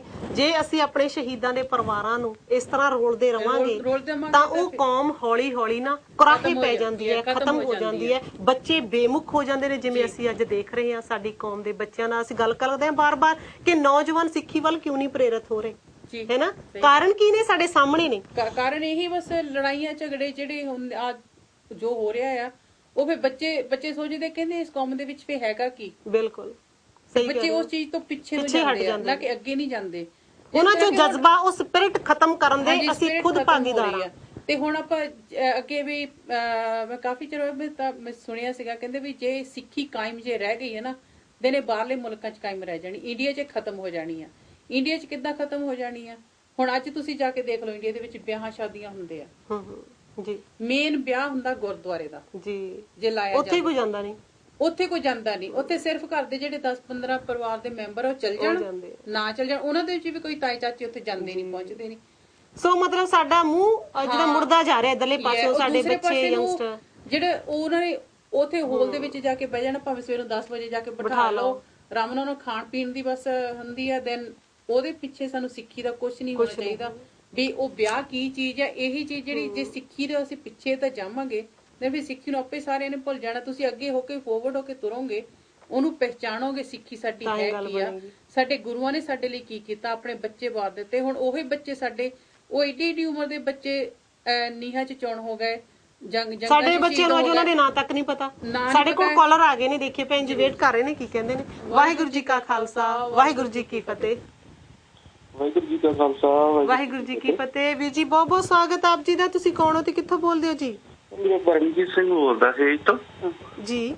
ਹਾਂਜੀ, ਆਪ ਜੀ ਕੀ ਕਹਿਣਾ ਚਾਹੋਗੇ ਅੱਜ ਦੇ ਪ੍ਰੋਗਰਾਮ? ਤੁਹਾਡੇ ਕੀ ਵਿਚਾਰ? ਕੁਝ ਨਹੀਂ ਕਹਿਣਾ ਚਾਹੁੰਦਾ, ਪਰ ਮੈਂ ਤੁਹਾਡੀਆਂ ਗੱਲਾਂ ਸੁਣ ਰਿਹਾ, ਤੁਹਾਡੇ ਬਹੁਤ ਵਧੀਆ ਵਿਚਾਰ ਲੱਗੇ ਮੈਨੂੰ, ਦੋਨਾਂ ਹੀ ਭੈਣੀਆਂ ਦੇ ਬਹੁਤ ਵਧੀਆ ਵਿਚਾਰ ਲੱਗੇ ਮੈਨੂੰ। ਬਹੁਤ ਬਹੁਤ ਹੈਲੋ, ਹਾਂਜੀ ਵੀਰ ਜੀ, ਤੁਸੀਂ ਆਪਣੀ ਗੱਲ ਕਹੋ, ਸਾਨੂੰ ਸੁਣਦੇ ਹੋ। ਪਰ ਮੈਂ ਇਹ ਕਹਿਣਾ ਚਾਹੁੰਦਾ ਕਿ ਆਪਾਂ ਉਮੀਦ ਕਿੱਥੋਂ ਰੱਖਦੇ ਆ? ਤੁਸੀਂ ਇਹਨਾਂ ਦੱਸੋ ਕਿ ਅਕਾਲ ਤਖ਼ਤ ਦਾ ਜਥੇਦਾਰ ਹੋਇਆ ਤੇ ਆਪਣੇ ਲੀਡਰ, ਆਪਾਂ ਉਮੀਦ ਕਿਹਦੇ ਕੋਲੋਂ ਰੱਖਦੇ? ਮੈਨੂੰ ਇਹ ਨਹੀਂ ਸਮਝ ਆਉਂਦੀ ਕਿ ਆਪਾਂ ਉਮੀਦ ਕਿਹਦੇ ਕੋਲੋਂ ਰੱਖਦੇ। ਜੀ ਜੀ, ਆਪਣੀ ਲੀਡਰਸ਼ਿਪ ਤੋਂ ਹੀ ਰੱਖਾਂਗੇ, ਆਪਣੇ ਅਕਾਲ ਤਖ਼ਤ ਦੇ ਜਥੇਦਾਰ ਜਿਨ੍ਹਾਂ ਨਾਲ ਅਸੀਂ ਗੱਲ ਕਰਦੇ ਹਾਂ। ਲੀਡਰ ਨਹੀਂ, ਜਦੋਂ ਮੰਨ ਲਓ ਮੈਂ ਅਕਾਲ ਤਖ਼ਤ ਦਾ ਜਥੇਦਾਰ ਆ, ਉਹ ਵੀ ਇੱਕ ਤਰਫਾ ਹੀ ਚੱਲ ਜਾਂਦਾ। ਤੁਸੀਂ ਦੇਖੋ ਉੱਥੇ ਆਪਣੇ ਹੈਗਾ ਵੋਟ ਸਿਸਟਮ, ਉਹ ਵੀ ਬਾਦਲ ਦੀ ਗੱਲ ਨੂੰ ਫੋਲੋ ਕਰਦਾ, ਪਬਲਿਕ ਦੀ ਕਿਸੇ ਪਬਲਿਕ ਦੀ ਗੱਲ ਨੂੰ ਉਹ ਫੋਲੋ ਕਰਦਾ, ਕਿਸੇ ਨੂੰ ਵੀ ਕੀ ਹੋ ਰਿਹਾ ਤੇ ਕੀ ਨਹੀਂ ਹੋ ਰਿਹਾ। ਬਿਲਕੁਲ। ਤੁਸੀਂ ਹੁਣੇ ਕਹਿ ਕੇ ਹਟੇ ਆ ਕਿ ਬੀਬੀਆਂ ਗਈਆਂ ਉੱਥੇ, ਪਰ ਉਹਨਾਂ ਨੂੰ ਵੀ ਉਹਨਾਂ ਨੇ ਕੀ ਕਹਿ ਕੇ ਤੋਰਤਾ ਜੀ। ਪਰ ਉਹਨਾਂ ਨੂੰ ਖੁਦ ਵੀ, ਤੁਹਾਨੂੰ ਪਤਾ ਜਾਂ ਮੈਨੂੰ ਪਤਾ, ਮੈਨੂੰ ਵੀ ਇੱਥੇ 10-11 ਸਾਲ ਹੀ ਹੋਇਆ, ਤੁਹਾਨੂੰ ਵੀ, ਪਰ ਆਪਾਂ ਨੂੰ ਪਤਾ ਕਿ 84 ਦੇ ਵਿੱਚ ਕੀ ਹੋਇਆ, ਪਰ ਉਹਨਾਂ ਨੂੰ ਨਹੀਂ ਪਤਾ। ਉਹ ਐਡ ਉਹਦੇ ਉੱਪਰ ਬੈਠੇ, ਉਹਨਾਂ ਨੂੰ ਨਹੀਂ ਪਤਾ ਕਿ ਕੀ ਹੋਇਆ ਜਾਂ ਕੀ ਨਹੀਂ ਹੋਇਆ। ਬਿਲਕੁਲ ਪਤਾ, ਜਾਣ ਬੁੱਝ ਕੇ ਅੱਖਾਂ ਬੰਦ ਨੇ ਜੀ। ਪਰ ਕਿਉਂ ਉਹ ਆਵਾਜ਼ ਨਹੀਂ ਉਠਾ ਰਹੇ?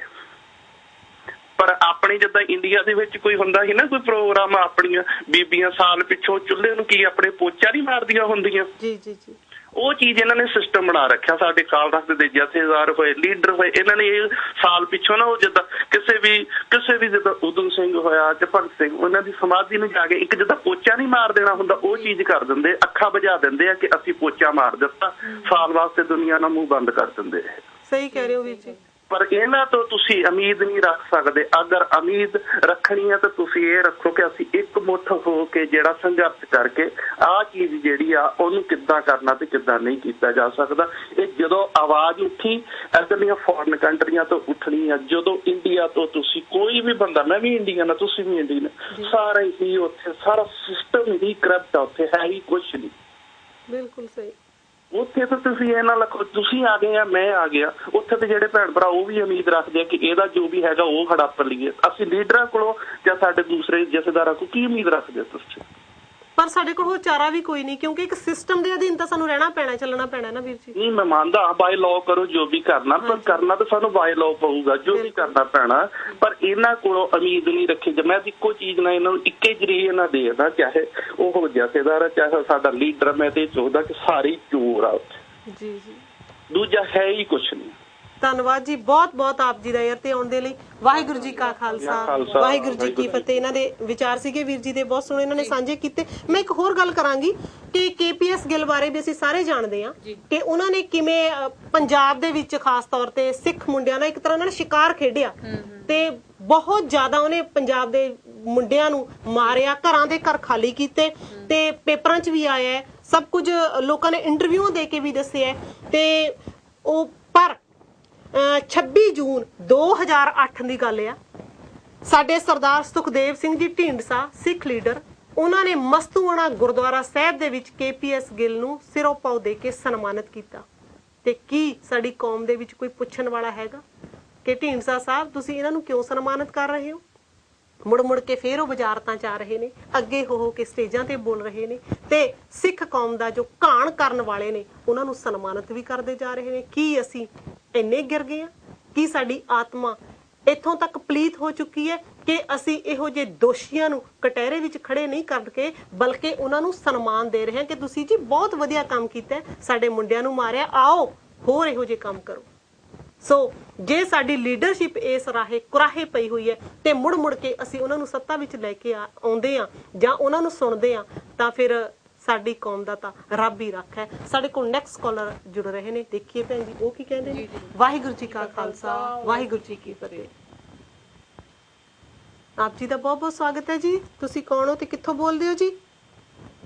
ਹੈਲੋ, ਮੇਰੇ ਖਿਆਲ ਹੈ ਕਾਲ ਹੈ ਜਿਹੜੀ ਉਹ ਡ੍ਰੌਪ ਹੋ ਗਈ। ਕੋਈ ਨਾ, ਤੁਸੀਂ ਦੁਬਾਰਾ ਕੋਸ਼ਿਸ਼ ਕਰੋ ਤੇ ਅਸੀਂ ਜ਼ਰੂਰ ਆਪ ਜੀ ਦੇ ਨਾਲ ਗੱਲਬਾਤ ਕਰਾਂਗੇ ਤੇ ਤੁਹਾਡੇ ਵਿਚਾਰ ਜਾਣਨ ਦੀ ਕੋਸ਼ਿਸ਼ ਕਰਾਂਗੇ। ਨੈਕਸਟ ਕਾਲਰ ਆ ਗਏ ਨੇ, ਦੇਖੀਏ ਕੀ ਕਹਿੰਦੇ ਨੇ। ਵਾਹਿਗੁਰੂ ਜੀ ਕਾ ਖਾਲਸਾ, ਵਾਹਿਗੁਰੂ ਜੀ ਕੀ ਫਤਿਹ। ਹੈਲੋ ਜੀ। ਵਾਹਿਗੁਰੂ ਜੀ ਕਾ ਖਾਲਸਾ, ਵਾਹਿਗੁਰੂ ਜੀ ਕੀ ਫਤਿਹ। ਬਹੁਤ ਬਹੁਤ ਜੀ ਆਇਆਂ ਨੂੰ। ਆਪ ਜੀ ਕੌਣ ਹੋ ਤੇ ਕਿੱਥੋਂ ਬੋਲਦੇ ਹੋ ਜੀ? ਇਹ ਮੈਂ ਬਲਵੀਰ ਬੋਲਦੇ ਹਾਂ ਡਰਬੀ ਤੋਂ। ਬਲਵੀਰ ਜੀ ਕੀ ਕਹਿਣਾ ਚਾਹੋਗੇ ਆਪ ਜੀ? ਹਾਂਜੀ, ਮੈਂ ਤੁਹਾਡਾ ਪ੍ਰੋਗਰਾਮ ਦੇਖਦੀ ਹਾਂ ਹਮੇਸ਼ਾ, ਕਈ ਵਾਰੀ ਨਹੀਂ ਵੀ ਦੇਖ ਹੁੰਦਾ। ਅੱਜ ਤੋਂ ਬਹੁਤ ਵਧੀਆ ਪ੍ਰੋਗਰਾਮ ਤੁਸੀਂ ਲੈ ਕੇ ਆਉਂਦੇ ਆ। ਤਾਂ ਉਹ ਮੈਂ ਸੁਣਦੀ ਸੀ ਕਿ ਜੋ ਪੈਸਾ ਇੱਥੋਂ ਵੀ ਇਕੱਠਾ ਹੁੰਦਾ ਆ ਉਹ ਪੈਸਾ ਉੱਥੇ ਪਹੁੰਚਦਾ ਨਹੀਂ, ਇਹ ਕਿਆ ਵਜ੍ਹਾ ਆ? ਜੀ ਜੀ, ਕਰਕੇ ਇੰਨਾ ਪੈਸਾ ਇਧਰੋਂ ਇਕੱਠਾ, ਇਸ ਮੁਲਕ ਤੋਂ ਪੈਸੇ ਬਹੁਤ ਜ਼ਿਆਦਾ ਇਕੱਠੇ ਹੁੰਦੇ, ਉਹ ਕਿਉਂ ਨਹੀਂ ਪਹੁੰਚਦਾ? ਉਹ ਸਾਡੀਆਂ ਬੀਬੀਆਂ ਜਿਹੜੀਆਂ ਜਾਂ ਬੱਚੇ ਉਹਨਾਂ ਦੇ ਜਾਂ ਆਪ ਵਿਚਾਰੀਆਂ ਵਿਧਵਾ ਹੋਈ ਬੈਠੀਆਂ, ਤਾਂ ਉੱਥੇ ਤੱਕ ਪੈਸਾ ਨਹੀਂ ਪਹੁੰਚਦਾ। ਅੱਗੇ ਦੋ ਭਾਈ ਸਾਹਿਬ ਨੇ ਕਿਹਾ ਸੀਗਾ ਕਿ ਅੰਮ੍ਰਿਤਸਰ, ਜਿਹੜਾ ਭੈਣ ਜੀ ਅੰਮ੍ਰਿਤਸਰ ਗੁਰਦੁਆਰਾ ਹੈ ਨਾ, ਜਿਹੜਾ ਆਪਣਾ ਹੁਣ ਚੈਨਲ ਆਪਾਂ ਮੈਂ ਦੇਖ ਰਹੀ ਹਾਂ, ਇਹ ਉਹ ਇੱਕੋ ਹੀ ਗੁਰਦੁਆਰਾ ਇਸ ਚੈਨਲ ਨੂੰ ਚਲਾ ਸਕਦਾ। ਜੀ ਜੀ, ਮੈਂ ਬਹੁਤ ਵਾਰੀ ਆਪਣੇ ਮਨ ਸੋਚਿਆ ਕਿ ਉਹ ਜਿਹੜੇ ਵੀ ਜੋ ਵੀ ਉੱਥੇ ਹੈਗੇ ਜਥੇਦਾਰ, ਮੈਂ ਤਾਂ ਕਿਸੇ ਦਾ ਨਾਂ ਨਹੀਂ ਜਾਣਦੀ, ਪਰ ਉਹਨਾਂ ਨੂੰ ਇਹ ਨਹੀਂ ਦਿਸਦਾ ਹੈਗਾ ਕਿ ਸਾਡੇ ਜਿਹੜੇ ਗਰੀਬ ਪਰਿਵਾਰ ਆ, ਕੋਈ ਵੀ ਆ, ਕਿੱਦਾਂ ਵੀ ਆ, ਉਹਨਾਂ ਦੀ ਮਦਦ ਕੀਤੀ ਜਾਵੇ। ਜੀ ਜੀ, ਹੁਣ ਜਦੋਂ ਸਿੱਖ ਚੈਨਲ ਖੁੱਲਿਆ ਆਪਾਂ ਨੂੰ ਤਾਂ ਹੁਣ ਜਾਨੀ ਬਹੁਤ ਰਿਪੋਰਟਾਂ ਦਾ ਜਾਂ ਪ੍ਰੋਗਰਾਮਾਂ ਦਾ ਪਤਾ ਚੱਲਦਾ ਜੋ ਕੁਝ ਵੀ ਆਪਣੇ ਇੰਡੀਆ 'ਚ ਪੰਜਾਬ 'ਚ ਹੋ ਰਿਹਾ। ਮੈਂ ਸੋਚਦੀ ਹਾਂ ਕਿ ਉਹਨਾਂ ਨੂੰ ਨਹੀਂ ਪਤਾ ਲੱਗਦਾ ਹੈਗਾ।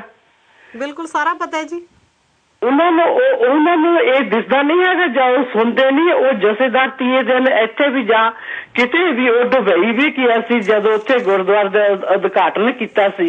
ਉਹਨੂੰ ਇਹ ਨਹੀਂ ਦਿਸਦਾ ਕਿ ਜਿਹੜੇ ਮੇਰੇ ਇੱਥੇ ਮੁਲਕ ਦੇ ਵਿੱਚ ਉਹ ਬੀਬੀਆਂ ਵਿਧਵਾ ਹੋ ਗਈ ਸੀ 84 ਦੇ ਦੰਗਿਆਂ ਵਿੱਚ ਕਿ ਉਹਨਾਂ ਦੀ ਮਦਦ ਕੀਤੀ ਜਾਵੇ। ਬਿਲਕੁਲ ਸਹੀ ਕਹਿ ਰਹੇ ਹੋ ਤੁਸੀਂ। ਸਾਡੇ ਮੇਰਾ ਖਿਆਲ ਕਰਕੇ ਮੈਂ ਉਹ ਦੋ ਭਾਈ ਸਾਹਿਬ ਉਹਨਾਂ ਦੀ ਗੱਲ 'ਚ ਮੈਂ ਸਹਿਮਤ ਹੋਈ ਹਾਂ ਕਿ ਉਹਨਾਂ ਨੂੰ ਉਹ ਅੰਮ੍ਰਿਤਸਰ ਉਹ ਕਿਉਂ ਨਹੀਂ ਕਿਸੇ ਦੀ ਕਰਦਾ। ਜਿੱਦਾਂ ਹੁਣ ਤੁਸੀਂ ਇੱਥੇ ਚਲੋ ਜੋ ਵੀ ਅਪੀਲ ਹੁੰਦੀ ਆ ਆਪਾਂ ਜੋ ਵੀ ਇੱਥੇ ਪੈਸੇ ਦਿੰਦੇ ਆ ਪਰਿਵਾਰ ਜੋ ਵੀ ਦਿੰਦੇ ਆ। ਹੁਣ ਇੰਨੀ ਭੈਣ ਜੀ ਮਹਿੰਗਾਈ ਦੇ ਵਿੱਚ ਸਾਡੇ ਜੋ ਪਰਿਵਾਰ ਇੱਥੇ ਹੈ ਨਾ ਉਹ ਜਿੱਦਾਂ ਵੀ ਵਿਚਾਰੇ ਪੈਸਾ ਸੇਵ ਕਰਕੇ ਜਿੱਦਾਂ ਵੀ ਕਰਦੇ ਆ ਉਹ ਪੈਸਾ ਦਿੰਦੇ ਆ। ਕਿਉਂ ਜਿਹੜਾ ਦਿੱਲੀ ਗੁਰਦੁਆਰੇ ਆ ਜਿਹੜੇ ਗੁਰਦੁਆਰੇ ਆ ਇੰਨਾ ਉੱਥੇ ਆਮਦਨ ਆ ਉਹ ਕੁਛ ਨਹੀਂ ਕਰ ਸਕਦੇ। ਉਹ ਤਾਂ ਜੀ ਟਾਈਟਲਰ ਹੋਰਾਂ ਨੂੰ ਸਰੋਪਾ ਦੇ ਕੇ ਨਵਾਜ ਰਹੇ ਨੇ ਉਹ ਕਿਉਂ ਕਰਨਗੇ। ਹਾਂ ਮੈਂ ਤੁਹਾਡੀ ਗੱਲ ਸੁਣੀ। ਮੈਂ ਪਿਛਲੀ ਵੀਕੇ ਵੀ ਟੈਲੀਫੋਨ ਕੀਤਾ ਸੀ ਮੇਰਾ ਥਰੂ ਨਹੀਂ ਹੋਇਆ ਪਰ ਮੈਂ ਇੱਥੇ ਬੈਠੀ ਮੈਨੂੰ ਇੰਨਾ ਗੁੱਸਾ ਆਇਆ ਕਿ ਇੱਥੇ ਵੀ ਜੋ ਗੁਰਦੁਆਰੇ ਹੈਗੇ ਆਪਾਂ ਮੈਂ ਬਹੁਤ ਵਾਰੀ ਤੁਹਾਡੇ ਪ੍ਰੋਗਰਾਮ ਸੁਣਿਆ ਕਿ ਆਪਾਂ ਗੁਰਦੁਆਰੇ ਬਹੁਤ ਬਣਾ ਲਏ ਆ। ਮੈਂ ਇਹ ਨਹੀਂ ਕਹਿੰਦੀ ਕਿ ਗੁਰਦੁਆਰੇ ਨਾ ਬਣਾਓ ਪਰ ਜਿਹੜਾ ਪੈਸਾ ਜਿੱਥੇ ਲੱਗਣਾ ਚਾਹੀਦਾ ਆ ਇੱਥੇ ਦੀਆਂ ਕਮੇਟੀਆਂ ਵੀ ਇੱਕ ਕਮੇਟੀ ਬਣਾਉਣ ਕਿ ਉਹ ਪੈਸਾ ਉੱਥੇ ਲਾਉਣ। ਕਿਉਂ ਨਹੀਂ ਇਹ ਸਾਨੂੰ ਕਿਉਂ ਨਹੀਂ ਦਿਸਦਾ ਹੈ। ਧੰਨਵਾਦ ਜੀ ਬਹੁਤ ਬਹੁਤ ਭੈਣ ਜੀ। ਮੇਰਾ ਖਿਆਲ ਹੈ ਤੁਹਾਡੀ ਆਵਾਜ਼ ਪੂਰੀ ਦੁਨੀਆ ਤੱਕ ਪਹੁੰਚ ਚੁੱਕੀ ਹੈ ਇਸ ਵੇਲੇ। ਉਹ ਜਿਹੜੀ ਬੀਬੀ ਹੈ ਤੁਸੀਂ ਕਹਿੰਦੇ 12 ਜੀ ਭੈਣ ਜੀ ਮਰ ਗਏ ਉਸ ਰਾਤ ਮੈਨੂੰ ਨੀਂਦ ਨਹੀਂ ਆਈ ਕਿ ਉਹਨਾਂ ਨੂੰ ਸਮਝ ਨਹੀਂ ਲੱਗਦੀ ਕਿ ਉਹ ਬੀਬੀ ਕਰਲਾਂਦੀ 11-12 ਸਾਲ ਕਿ ਉਹ ਤੁਹਾਡੇ ਆਈ ਆ ਕਿ ਉੱਥੇ ਉਹਨਾਂ ਦੇ ਦਰ ਤੇ ਜਾਂਦੀ ਪਰ ਉਹ ਕਹਿੰਦੇ ਐਵੇਂ ਉੱਠ ਕੇ ਬੀਬੀਆਂ ਮੂੰਹ ਚੱਕ ਕੇ ਆ ਜਾਂਦੀਆਂ। ਬੀਬੀ ਦੱਸਿਆ ਜੀ ਖੇਖਣ ਕਰਦੀ ਐ ਤੂੰ ਪਖੰਡ ਕਰਦੇ ਹੋ। ਹਾਂਜੀ ਮੈਂ ਸੁਣਿਆ ਤੁਹਾਡਾ ਪ੍ਰੋਗਰਾਮ ਮੈਂ ਕਾਦੀ ਹੋਲਡ ਕਰਕੇ ਬੈਠੀ ਆ ਪਰ ਮੈਂ ਇੰਨਾ ਹੀ ਕਹਿਣਾ ਚਾਹੁੰਦੀ ਸੀ ਤੁਹਾਡਾ ਪ੍ਰੋਗਰਾਮ ਬਹੁਤ ਵਧੀਆ ਤੁਸੀਂ ਬਹੁਤ ਵਧੀਆ ਪ੍ਰੋਗਰਾਮ ਲੈ ਕੇ ਆਂਦੇ ਜੇ ਪਰ ਅਸੀਂ ਇਹ ਸੁਣਨੇ ਆ ਪਰ ਸਾਡੇ ਸਿੱਖ ਬੰਦੇ ਜਿਹੜੇ ਉਹ ਤਾਂ ਹੋਰੇ ਕੰਮ ਤੇ ਲੱਗੇ ਹੋਵਾ।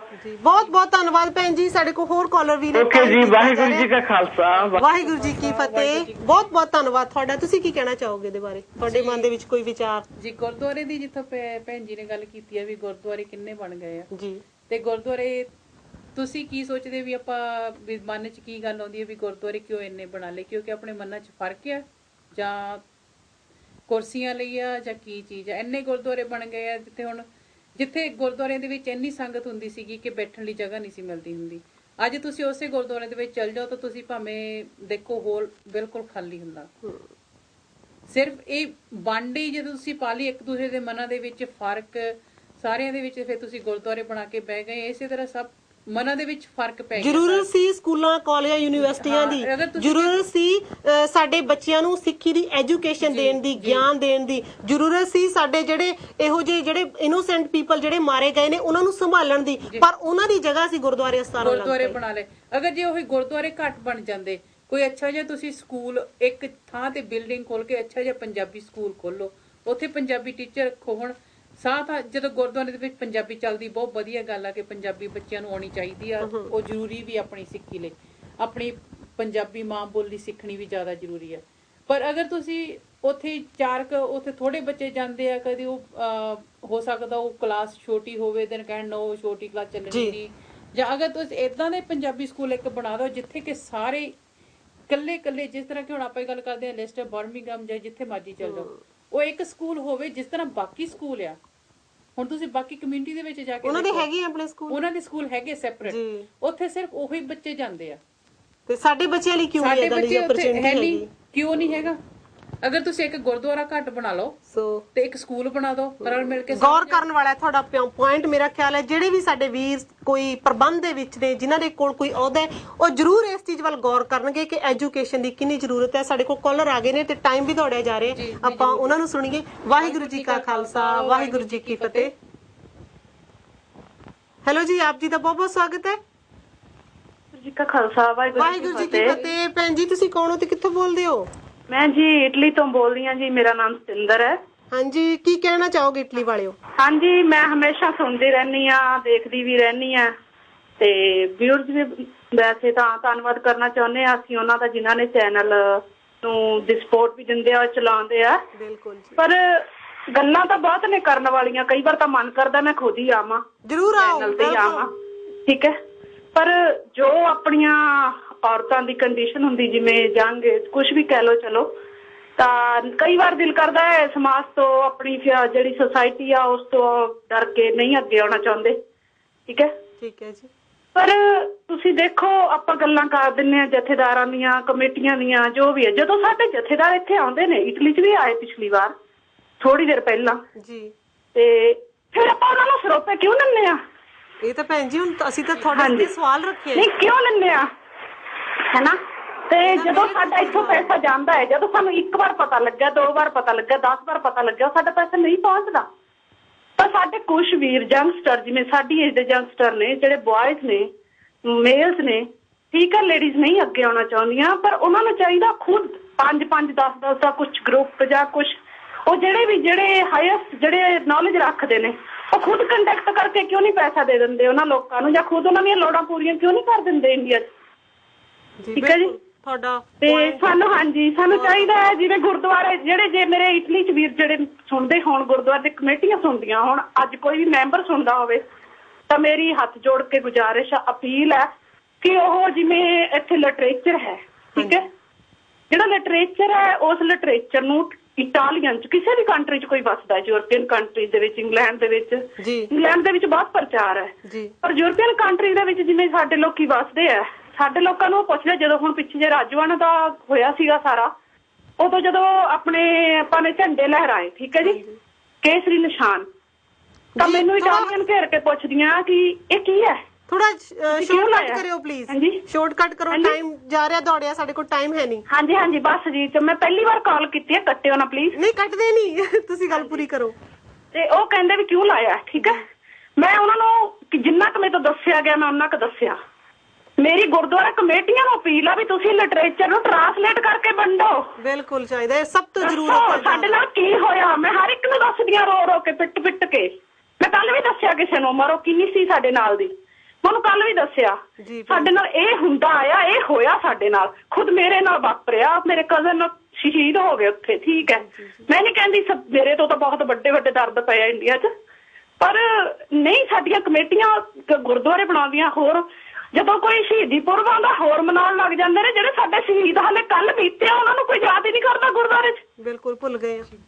ਕਿਉਂ ਭੁੱਲ ਗਏ ਅਸੀਂ? ਕਈ ਵਾਰ ਮੇਰਾ ਦਿਲ ਕਰਦਾ ਮੈਂ ਸਟੇਜ ਤੇ ਖੜੀ ਹੋਵਾਂ, ਮੈਂ ਸਪੀਚ ਮੈਂ ਇਹਨਾਂ ਨੂੰ ਦੱਸਾਂ ਕਿ ਆਹ ਦਿਆ ਕਰੋ, ਆਹ ਕਰਿਆ ਕਰੋ, ਪਰ ਫਿਰ ਸੋਚਦੀ ਹਾਂ ਕੀ ਗੱਲ, ਮੈਂ ਮੂਹਰੇ ਹੋਊਂਗੀ ਮੈਨੂੰ ਕਹਿਣਗੇ ਬੀਬੀ ਆਪ ਤਾਂ ਰਹਿਤ ਮਰਿਆਦਾ 'ਚ ਪੂਰੀ ਨਹੀਂ, ਤੂੰ ਕਿਹੜੀ ਗੱਲੋਂ ਖੜ ਕੇ ਬੋਲਦੀ ਹੈ? ਸਾਡੇ ਲੋਕਾਂ 'ਚ ਟੰਗਾ ਘੜੀਸਣ ਦੀ ਆਦਤ ਨਹੀਂ ਜਾਂਦੀ। ਬਿਲਕੁਲ ਸਹੀ, ਠੀਕ ਹੈ ਜੀ, ਧੰਨਵਾਦ ਭੈਣ ਜੀ। ਮੈਂ ਚਾਹੂੰਗੀ, ਹਾਂਜੀ, ਮੈਂ ਤਾਂ ਸੋਚਦੀ ਹਾਂ ਮੈਂ ਆਵਾਂ। ਜ਼ਰੂਰ ਆਓ ਤੁਸੀਂ, ਫਰਾਈਡੇ ਸਾਡਾ ਪ੍ਰੋਗਰਾਮ ਹੁੰਦਾ, ਤੁਸੀਂ ਜ਼ਰੂਰ ਆਓਗੇ। ਹਾਂਜੀ ਠੀਕ ਹੈ ਜੀ। ਵਾਹਿਗੁਰੂ ਜੀ ਕਾ ਖਾਲਸਾ, ਵਾਹਿਗੁਰੂ ਜੀ ਕੀ ਫਤਿਹ। ਵਾਹਿਗੁਰੂ ਜੀ ਕੀ ਫਤਿਹ। ਇਹਨਾਂ ਦੀਆਂ ਭਾਵਨਾਵਾਂ ਦੀ ਅਸੀਂ ਕਦਰ ਕਰਦੇ ਹਾਂ, ਬਹੁਤ ਸੱਚੀਆਂ ਗੱਲਾਂ ਇਹਨਾਂ ਨੇ ਕਹੀਆਂ ਨੇ, ਪਰ ਸੱਚ ਕੌੜਾ ਜ਼ਰੂਰ ਲੱਗਦਾ। ਇੱਕ ਦੋ ਗੱਲਾਂ ਹੋਰ ਕਵਾਂਗੀ ਮੈਂ, ਜਿਹੜੀਆਂ ਮੇਰਾ ਖਿਆਲ ਹੈ ਅੱਜ ਦੇ ਇਸ ਟੌਪਿਕ ਦੇ ਵਿੱਚ ਕਹਿਣੀਆਂ ਬਣਦੀਆਂ ਨੇ, ਉਸ ਤੋਂ ਬਾਅਦ ਸਾਡਾ ਸਮਾਂ ਵੀ ਤਕਰੀਬਨ ਸਮਾਪਤ ਹੈ। ਪਰਮਜੀਤ ਸਿੰਘ ਜੀ ਸਰਨਾ, ਜੋ ਦਿੱਲੀ ਗੁਰਦੁਆਰਾ ਪ੍ਰਬੰਧਕ ਕਮੇਟੀ ਦੇ ਮੇਰਾ ਖਿਆਲ ਹੈ ਹੁਣ ਵੀ ਪ੍ਰਧਾਨ ਨੇ, ਤੇ ਉਹਨਾਂ ਨੇ 2 ਸਾਲ ਪਹਿਲਾਂ ਆਪਣੇ ਮੁੰਡੇ ਦਾ ਵਿਆਹ ਕੀਤਾ ਜੀ। ਉਸ ਦੇ ਵਿੱਚ ਵੀ KPS ਗਿੱਲ ਨੂੰ ਮੁੱਖ ਮਹਿਮਾਨ ਦੇ ਤੌਰ ਤੇ ਬੁਲਾਇਆ ਗਿਆ। ਕੀ ਜ਼ਰੂਰਤ ਸੀ? ਕਿ ਉਹਦੇ ਬਿਨਾਂ ਸਰਦਾ ਨਹੀਂ ਸੀ? ਮੇਰਾ ਸਵਾਲ ਤੁਹਾਡੇ ਅੱਗੇ ਹੈ, ਤੇ ਸਾਡੇ ਲੀਡਰ ਜੇ ਇਹ ਕਰ ਰਹੇ ਨੇ ਕਿ ਇਹੋ ਜਿਹੀ ਲੀਡਰਸ਼ਿਪ ਸਾਨੂੰ ਚਾਹੀਦੀ ਹੈ। ਤੇ ਇਹਦੇ ਨਾਲ ਜਦੋਂ 84 ਦੇ ਵਿੱਚ ਸ੍ਰੀ ਹਰਮੰਦਰ ਸਾਹਿਬ ਤੇ ਜਾਂ ਦਰਬਾਰ ਸਾਹਿਬ ਦੇ ਉੱਪਰ ਹਮਲਾ ਹੋਇਆ, ਅਟੈਕ ਹੋਇਆ ਨਾ ਭੈਣ ਜੀ, ਉਸ ਵੇਲੇ ਕਿਉਂਕਿ ਸਾਰੇ ਜਿਹੜਾ ਅੰਮ੍ਰਿਤਸਰ ਸ਼ਹਿਰ ਦਾ ਜਿਹੜਾ ਸਿਸਟਮ ਚਲਾਉਣ ਦੇ ਲਈ ਜਿਹੜਾ ਡਿਪਟੀ ਕਮਿਸ਼ਨਰ ਹੈ, ਪੁਲਿਸ ਦਾ ਮੁਖੀ ਹੈ ਜਾਂ ਹੈੱਡ ਹੈ ਉਸ ਵੇਲੇ ਉਸ ਜ਼ਿਲ੍ਹੇ ਦਾ, ਤੇ ਉਹਦੇ ਤੋਂ ਹੀ ਆਰਡਰ ਲੈ ਕੇ ਫੌਜ ਦਾਖਲ ਹੋ ਸਕਦੀ ਹੈ। ਤੇ ਉਸ ਵੇਲੇ ਜਿਹੜੇ ਹੈੱਡ ਸੀਗੇ, DC ਸੀਗੇ, ਉਹਨਾਂ ਦਾ ਨਾਂ ਸੀ ਰਮੇਸ਼ਿੰਦਰ ਸਿੰਘ, ਤੇ ਉਹ ਸੀਗੇ ਬਾਦਲ ਸਾਹਿਬ ਦੇ ਸਾਲਾ ਸਾਹਿਬ, ਉਹਨਾਂ ਦੀ ਵਾਈਫ ਦੇ ਜਿਹਦਾ ਬ੍ਰਦਰ, ਤੇ ਉਹਨਾਂ ਨੇ ਆਪ ਲਿਖ ਕੇ ਉਹ ਆਰਡਰ ਦਿੱਤਾ ਤਾਂ ਜੋ ਫੌਜ ਦਾਖਲ ਹੋ ਸਕੇ, ਸਿੱਖਾਂ ਦਾ ਚੰਗੀ ਤਰ੍ਹਾਂ ਘਾਣ ਮਚਾ ਸਕੇ। ਉਹ ਸਾਰਾ ਕੁਝ ਹੋਇਆ।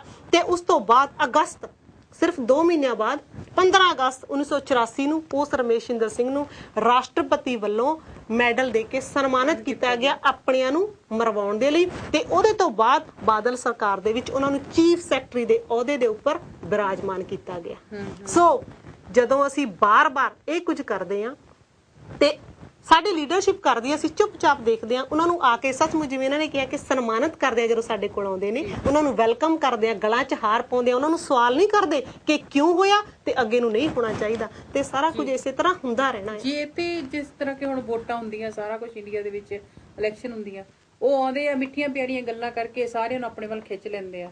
ਬਿਲਕੁਲ। ਦੈਨ ਅਗਰ ਆਪਾਂ ਹੀ ਉਹਨਾਂ ਨੂੰ ਵੋਟਾਂ ਨਹੀਂ ਦਵਾਂਗੇ ਦੈਨ ਉਹ ਕਿੱਦਾਂ ਵਿਨ ਹੋ ਜਾਊਗੇ?